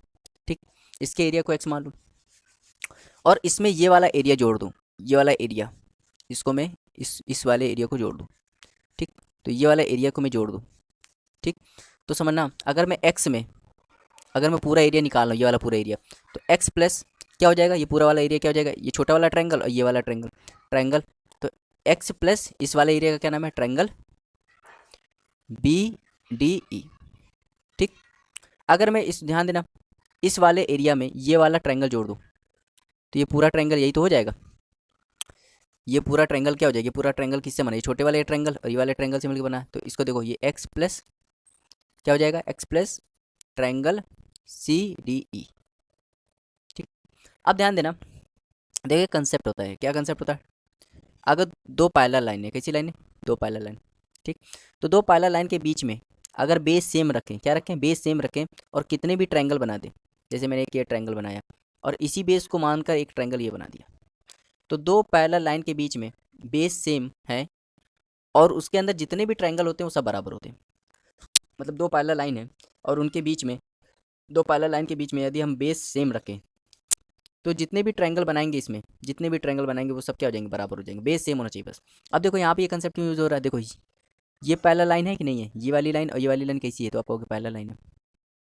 और देखो इस ट्रायंगल को देखो, ध्यान से देखना, इस ट्रायंगल को देखो, इस ट्रायंगल का बेस क्या है ये, और इस ट्रायंगल का बेस क्या है ये, और दोनों ट्रायंगल देखो, दोनों ट्रायंगल दो पैरेलल लाइन के बीच में, तो दोनों ट्रायंगल दो पैरेलल लाइन के बीच में, तो ये दोनों क्या होंगे, बराबर होंगे। अभी मैंने बताया दो पैरेलल लाइन के बीच में जितने बेस सेम होंगे, जितने भी ट्रायंगल बनाओगे वे सब ट्रायंगल क्या होते हैं, बराबर होते हैं, वे सब ट्रायंगल बराबर होंगे बेस सेम होने पर। ठीक, तो मतलब देखो ये वाला ट्रायंगल बराबर होगा किसके, इस वाले ट्रायंगल के। अब खुद बताओ, अगर ये वाला ट्रायंगल इस वाले अगर मैं इसको, ये वाला ट्रायंगल इस वाले ट्रायंगल के बराबर होगा, मतलब कहने का तात्पर्य ये है कि मैं इस ट्रायंगल को क्या लिख सकता हूँ, इस ट्रायंगल को क्या लिख सकता हूँ, एक्स, मतलब ये वाला ट्रायंगल, ध्यान देना, ये वाला ट्रायंगल जो होगा वही ट्रायंगल ये होगा। मान लो दोनों बराबर है तो मैं दोनों क्या मान लेता हूँ, ए मान लेता हूँ। ठीक, तो अगर मैं इस पूरे देखो ABE ट्रायंगल की बात करूँ, ABE, तो ABE ट्रायंगल किससे बना है, एक्स प्लस ए, ये पूरा वाला ट्रायंगल। अगर मैं ACD की बात करूँ, ACD, तो ACD भी किससे बना होगा, एक्स प्लस ए, क्योंकि ये वाला दोनों ट्रायंगल बराबर है। तो भैया एक्स प्लस ए की वैल्यू कितनी दी है, 36, तो ये भी तो एक्स प्लस ए आ रहा है, तो इसकी वैल्यू भी कितनी हो जाएगी, 36 हो जाएगी, मतलब 36 इसका राइट आंसर हो जाएगा, 36 centimetre square, option number B. तो बहुत ही ईजी सवाल था, बस समझाना था मुझे, उम्मीद करते हैं आपको समझ में आ गया होगा। चलिए देखते हो क्वेश्चन नंबर 95। कह रहा है किसी समद्विबाहु त्रिभुज की दो भुजाएं, कोई समद्विबाहु त्रिभुज, देखो समद्विबाहु त्रिभुज क्या होता है, समद्विबाहु त्रिभुज वो त्रिभुज होता है जिसकी दो साइड बराबर होती हैं। तो कह रहा है किसी समद्विबाहु त्रिभुज की दो भुजाएं दी गई, एक 15 दी गई है और एक 22। कह रहा है परिमाप के संभव मान बताइए, मतलब पेरीमीटर इसका क्या क्या हो सकता है, आप ये बता दीजिए। ठीक, समझिए, देखो अगर ये ध्यान देना, अगर पहला स्टेप क्या हो सकता है, समद्विबाहु त्रिभुज में या तो दो साइड बराबर हो सकती है, तो अगर ये 15 तो ये भी 15 हो सकता है। तो अगर इस ये 15 ये भी 15 ले लूँ तो इसका पेरीमीटर क्या आएगा, पेरीमीटर आ जाएगा 15 15 30 और 52। ठीक, अगर मैं ट्रायंगल ऐसे भी तो बना सकता हूँ, ये 15 हो और ये 22 हो, मतलब बराबर वाली भुजाएं क्या हो, 22 हो। तो इसका पेरीमीटर क्या आएगा, तो इसका पेरीमीटर आ जाएगा 59। तो इसका पेरीमीटर 52 भी आ सकता है, 59 भी आ सकता है, मतलब ऑप्शन नंबर ए इसका राइट आंसर हो जाएगा। बहुत ही आसान सवाल था। चलिए देखते हैं क्वेश्चन नंबर 96। कह रहा है 10 सेंटीमीटर व्यास वाले 3 वृत्त एक दूसरे को स्पर्श करते हैं और उन्हें एक रबड़ द्वारा बांधा जाता है। तो कह रहा है रबड़ की लंबाई क्या थी। तो बहुत ही आसान सवाल है। जब भी ऐसा फिगर आ जाए और ये रबड़, ये क्या है रबड़, और रबड़ की लंबाई पूछे, तो इस पूरे रबड़ की लंबाई जानते हो कितना होता है, इस पूरे रबड़ की। देखो ध्यान देना, इसको याद करने की जरूरत नहीं है, इसको आप कैसे याद कर सकते हो, देना। देखो यहाँ पे जब भी देखो दो सर्कल टच करते हैं, दो सर्कल टच करते हैं, तो ध्यान देना। तो इसके देखो अगर तीन, देखो यहाँ ध्यान दो, तीन सर्कल आपस में क्या कर रहा है, टच कर रहा है, तीन सर्कल आपस में टच कर रहा है और उनको एक रबड़ के द्वारा बांध दिया जाए, रबड़ के द्वारा बांध दिया गया है। तो ये जो रबड़ की, अगर पूछे रबड़ की लंबाई बताओ, क्या बताओ, रबड़ की लंबाई। तो आपको ये देखना है, आपको क्या देखना है, आपको ये देखना है कि यहाँ पे कितने ये जो जगह नहीं, ये वाली जगह, ये कितनी बार बन रहा है। तो ये जगह देखो, एक बार यहाँ बना, एक बार यहाँ बना, एक बार यहाँ बना, ये कितनी बार जगह बन रहा है। तो आपको ये देखना है यहाँ पे 3 बार बन रहा है, ठीक है, यहाँ 3 बार बन रहा है। तो इसका मतलब यहाँ पे तो एक जगह को कहते हैं, एक जगह को कहते हैं 2 पाई। तो 3 बार जगह बन जाए तो उसको क्या कहेंगे, 6 पाई। प्लस आखिर बाद में क्या करना है आपको, 6 पाई, बाद में आपको क्या करना है, 2 पाई r जोड़ देना है। तो ये इसका फिगर आ जाएगा, फिगर का ये फॉर्मूला हो जाएगा, ठीक। और यहाँ पे r क्या है, त्रिज्या। तो जैसे यहाँ पे देखो ये 3 सर्कल है जो कि आपस में एक दूसरे को टच कर रहे हैं और इनको एक रबड़ के द्वारा बांध देंगे। तो आपको ये देखना है कि ये जो जगह है ना, ये कितनी बार बन रही है। और एक जगह होती है 2r के बराबर, तो ये भी 2r, ये भी 2r, ये भी 2r, तो क्या हो जाएगा, तो हो जाएगा 6r।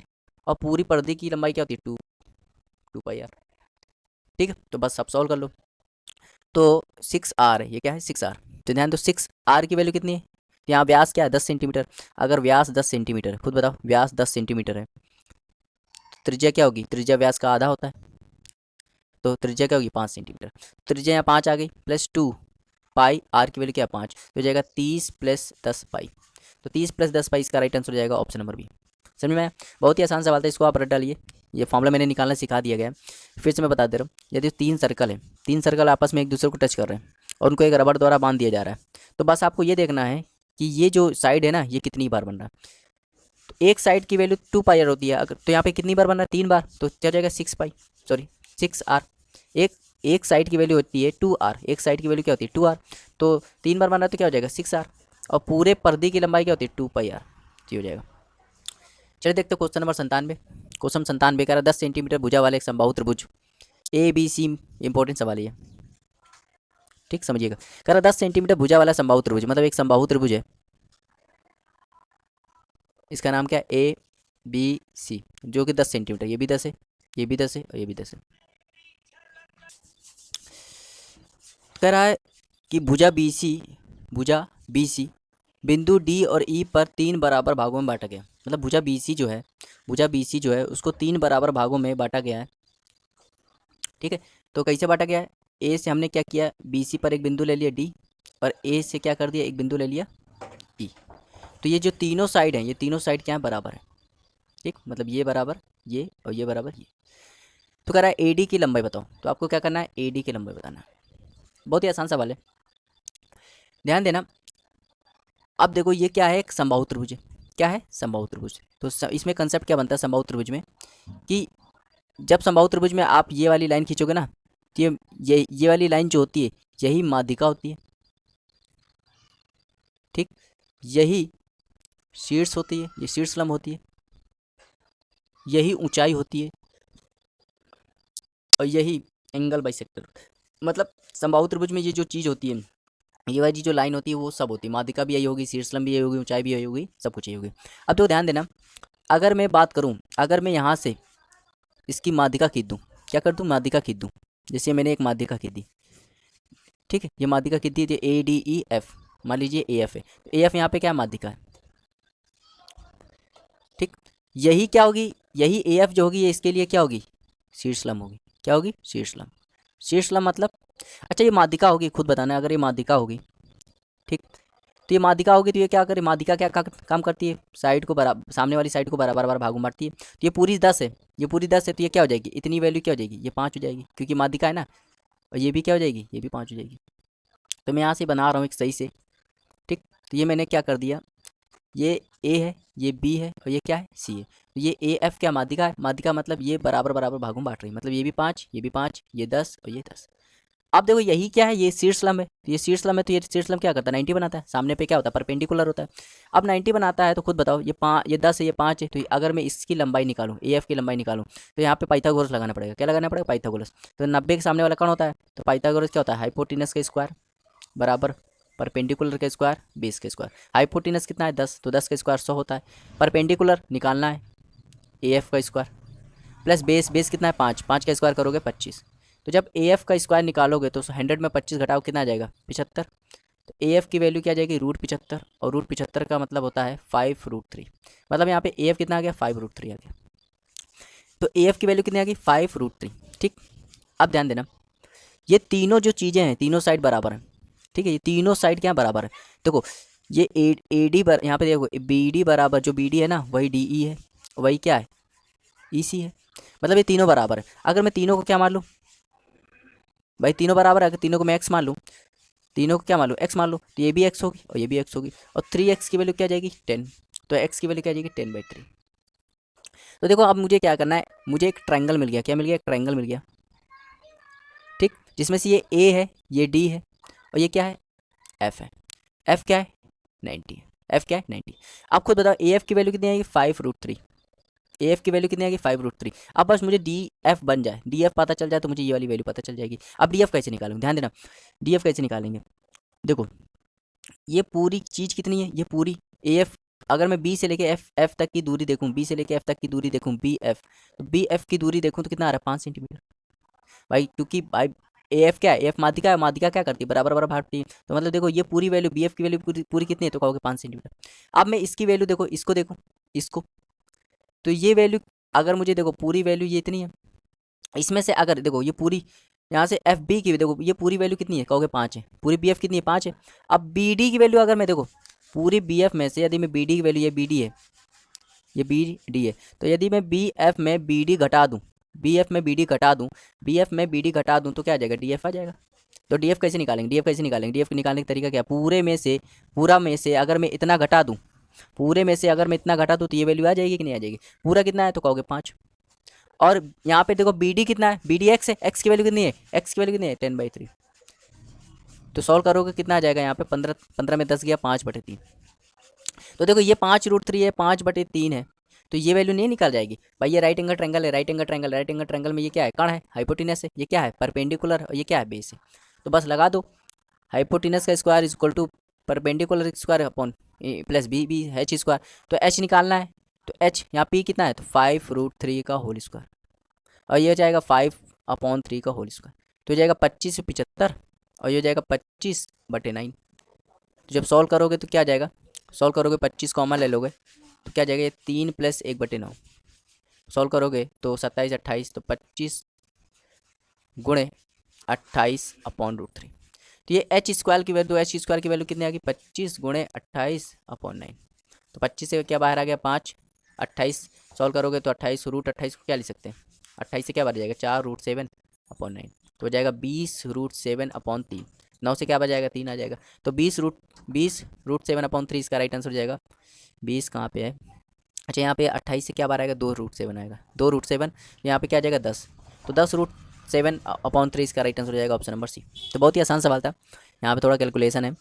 जब इसका आप अंडर रूट निकालोगे ना तो 25 का क्या होगा 5, और 28 से 28 क्या होता है 4 गुणे 7, तो 4 से क्या बार आ जाएगा 2 और √7, और यहाँ क्या आ जाएगा 9 से क्या बार आ जाएगा 3, तो क्या हो जाएगा 10√7/। चलिए देखते हो क्वेश्चन नंबर 98। कह रहा किसी त्रिभुज का परिमाप 40 सेंटीमीटर और क्षेत्रफल 60 सेंटीमीटर स्क्वायर है। कह रहा त्रिभुज की सबसे लंबी भुजा 17 सेंटीमीटर। कह रहा सबसे छोटी भुजा की लंबाई बताइए। कह रहा एक त्रिभुज है जिसकी सबसे लंबी भुजा कितनी है 17 सेंटीमीटर। तो कह रहा है सबसे छोटी भुजा बताइए और परिमाप 40 सेंटीमीटर। तो भैया देखो, अगर आपको राइट एंगल ट्रायंगल में ट्रिपलेट पता होगा, क्या पता होगा ट्रिपलेट, तो ट्रिपलेट पता होगा। तो ट्रिपलेट क्या होता है, देखो सबसे लंबी भुजा, राइट एंगल ट्रायंगल में सबसे लंबी भुजा क्या होती है कर्ण, और कर्ण 17 है। जब भी कर्ण 17 आ जाए तो कौन सी ट्रिपलेट बनती है, कर्ण 17 आ जाए तो कौन सी ट्रिपलेट बनती है 8, 15, 17। और 8, 15, 17 को जब जोड़ दो कितना आएगा 40। तो इसका मतलब क्या हो गया कि ये ट्रिपलेट क्या है, हमारी जो ट्रिपलेट मानी वो सही है, क्योंकि देखो इन सबको जोड़ने पर 40 आ रहा है, पेरीमीटर 40 आ रहा है। ठीक है, तो भैया ये 8 हो जाएगा और ये क्या हो जाएगा 15। अगर मैं इसका एरिया निकालूँ तो हाफ बेस कितना 5 15 और हाइट कितना है 8, जब निकालूँ कितना आ गया 60 सेंटीमीटर। और देखो 60 सेंटीमीटर एरिया आ रहा है, मतलब जो हमने माना था, जो हमें ट्रिपलेट याद थी 8 15 17 वो सही है। कह रहा सबसे छोटी भुजा की लंबाई बताओ, सबसे छोटी भुजा इनमें से भैया एक भुजा 8 है, एक 15 है, 17, सबसे छोटी क्या है 8, तो 8 इसका राइट आंसर हो जाएगा। उम्मीद करते हैं आपको समझ में आया होगा। चलिए देखते हो क्वेश्चन नंबर 99। क्वेश्चन नंबर 99 है, कह रहा किसी समलंब की समांतर भुजाओं का अनुपात 3:2 है, उनके बीच की दूरी 15 सेंटीमीटर है। यदि समलंब का क्षेत्रफल 450 सेंटीमीटर हो तब समांतर भुजाओं का योग बताओ। बहुत ही आसान सवाल है। कह रहा दोस्त कोई समलंब चतुर्भुज, पहले समलंब चतुर्भुज बनाते हैं।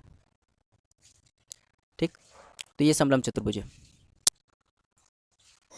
ठीक, कह रहा समलंब चतुर्भुज की भुजाओं का अनुपात, भुजाओं समांतर भुजाओं का, ये समांतर भुजाएं हैं, समलंब चतुर्भुज की समांतर भुजाएं 3:2 है, मतलब अगर इसको 3x मान लूँ तो क्या हो जाए, या 2x इसको मान लूँ तो क्या हो जाएगा 3x, क्योंकि छोटा ये बड़ा है।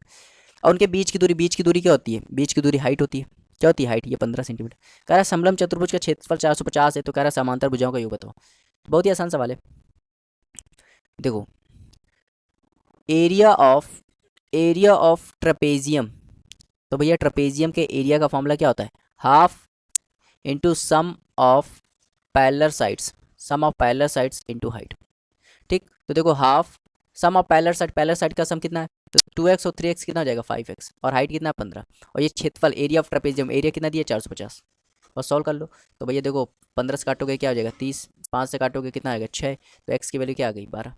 तो x की वैल्यू 12 की कह रहा है समांतर भुजाओं का योग बताओ। तो भैया पहली भुजा क्या आ गई, तो 2x है, और 12 दूनी 24, और ये वाली भुजा क्या आ गई 3x है, तो 12 3 36, और समांतर भुजाएं यही तो समांतर भुजाएं, तो 24 + 36 कितना होता है, कहोगे 60, तो 60 इसका राइट आंसर हो जाएगा ऑप्शन नंबर डी। चलिए देखते हैं क्वेश्चन नंबर 100। कह रहा है किसी समांतर चतुर्भुज की भुजाओं की लंबाई 15 सेंटीमीटर 7 सेंटीमीटर। कोई समांतर चतुर्भुज है, समांतर चतुर्भुज में पैरेललोग्राम है। ठीक, पैरेललोग्राम है, तो जैसे ABCD, पैरेललोग्राम में क्या होता है कि आमने सामने की भुजा समांतर होती हैं और बराबर होती हैं। ठीक, आमने सामने की भुजा समांतर भी होती हैं बराबर होती हैं। कह रहा है किसी समांतर चतुर्भुज भुजाओं की लंबाई 15 सेंटीमीटर, ये 15 है, और ये क्या है 7 सेंटीमीटर। एक विकर्ण की लंबाई 20 सेंटीमीटर है, एक विकर्ण की लंबाई क्या है 20 सेंटीमीटर, ये विकर्ण है और इसकी लंबाई क्या है 20 सेंटीमीटर। कह रहा समांतर चतुर्भुज का क्षेत्रफल बताएं, समांतर चतुर्भुज का क्षेत्रफल बताएं। ठीक, तो बहुत ही आसान सवाल है। इस सवाल में मैं थोड़ा यहाँ कंसेप्ट बता दे रहा हूँ। देखो कोई भी समांतर चतुर्भुज होता है ना, समांतर चतुर्भुज की पहली चीज़ आपको क्या याद रखनी है कि आमने सामने की भुजा समांतर होती हैं और बराबर होती हैं। ठीक, पहली चीज़। दूसरी चीज़ इसमें क्या याद रखनी है समांतर चतुर्भुज में, दूसरी चीज़ आपको यह याद रखनी है कि समांतर चतुर्भुज में जो विकर्ण जो होता है ना, वो विकर्ण होता है वो एरिया को बराबर बराबर भागों में डिवाइड करता है। मतलब विकर्ण जो है, ये विकर्ण जो है इसको हाफ हाफ बांट देगा। मान लो ये 60 है, तो ये वाला कितना हो जाएगा 30, ये वाला कितना हो जाएगा 30, मतलब विकर्ण जो होता है वो बराबर बराबर भागों में बांट देता है। अब देखो ध्यान देना, अगर मैं इसको देखूँ तो ये तो क्या है, ये तो ट्रायंगल है, ये क्या है भाई ट्रायंगल है, एक ऐसा ट्रायंगल है जिसकी तीनों भुजाएं दी गई हैं। देखो ये एक ऐसा ट्रायंगल है जिसकी तीनों भुजाएं दी गई, ये 20 है, ये 7 है, ये क्या है 15 है। तो अगर मैं इसका एरिया निकाल दूं तो इसका डबल पूरे समांतर चतुर्भुज का एरिया होगा, क्योंकि मैंने अभी पढ़ा है समांतर चतुर्भुज में विकर्ण जो होता है वो एरिया को क्या करता है डिवाइड करता है। भाई जितना एरिया ये होगा उतना एरिया यही होगा, क्योंकि विकर्ण है, ये विकर्ण क्या करता है बराबर बराबर भाग में बढ़ता है। तो बस मुझे अगर इसका एरिया निकालना है, तो भैया अगर देखो एक त्रिभुज की यदि तीनों भुजाएं दी गई हों और ट्रिपलेट भी नंबर नहीं, तो हम लोग एरिया कैसे निकालते हैं, एरिया निकालने के लिए हीरोज फॉर्मूला होता है। क्या होता है heroes formula, area of triangle कैसे निकालोगे, हीरोज फॉर्मूला क्या होता है S - B और S - C। अगर मैं कहूँ यहाँ S क्या है, तो S क्या होता है A + B + C/2 होता है। तो अगर मैं इसको A मान लूँ, इसको क्या मान लूँ B मान लूँ, इसको क्या मान लूँ C मान लूँ, तो S निकाल लो। तो 20 7 27 27 15 42, तो 42/2 करोगे तो कितना आ जाएगा 21, मतलब S कितना आ गया 21 आ गया। अब एरिया निकाल लो, तो √S कितना है 21, S - A 21 में से 20 घटाओगे तो क्या आएगा 1, S - B 21 में से 7 घटाओगे क्या आएगा 14, S - C 21 में से 15 घटाओगे कितना आएगा 6। सॉल्व कर लो, तो हो जाएगा 7 × 3, ये हो जाएगा 7 × 2, और 6 को क्या लिख सकते हो 2 × 3। तो सॉल्व कर लो भैया, 7 का पेयर बना तो 7 बाहर आ गया, 3 का पेयर बना तो 3 बाहर आ गया, और 2 का पेयर बना तो 2 बाहर आ गया, तो ये कितना आ गया 42। तो मतलब ये पूरा एरिया कितना आया 42। अगर ये 42 है तो ये भी क्या होगा 42, तो 42 पूरा एरिया अगर मुझे बताना हो तो 42 क्या होगा 84, तो 84 इसका राइट आंसर हो जाएगा ऑप्शन नंबर सी। उम्मीद करते हैं आपको समझ में आया होगा।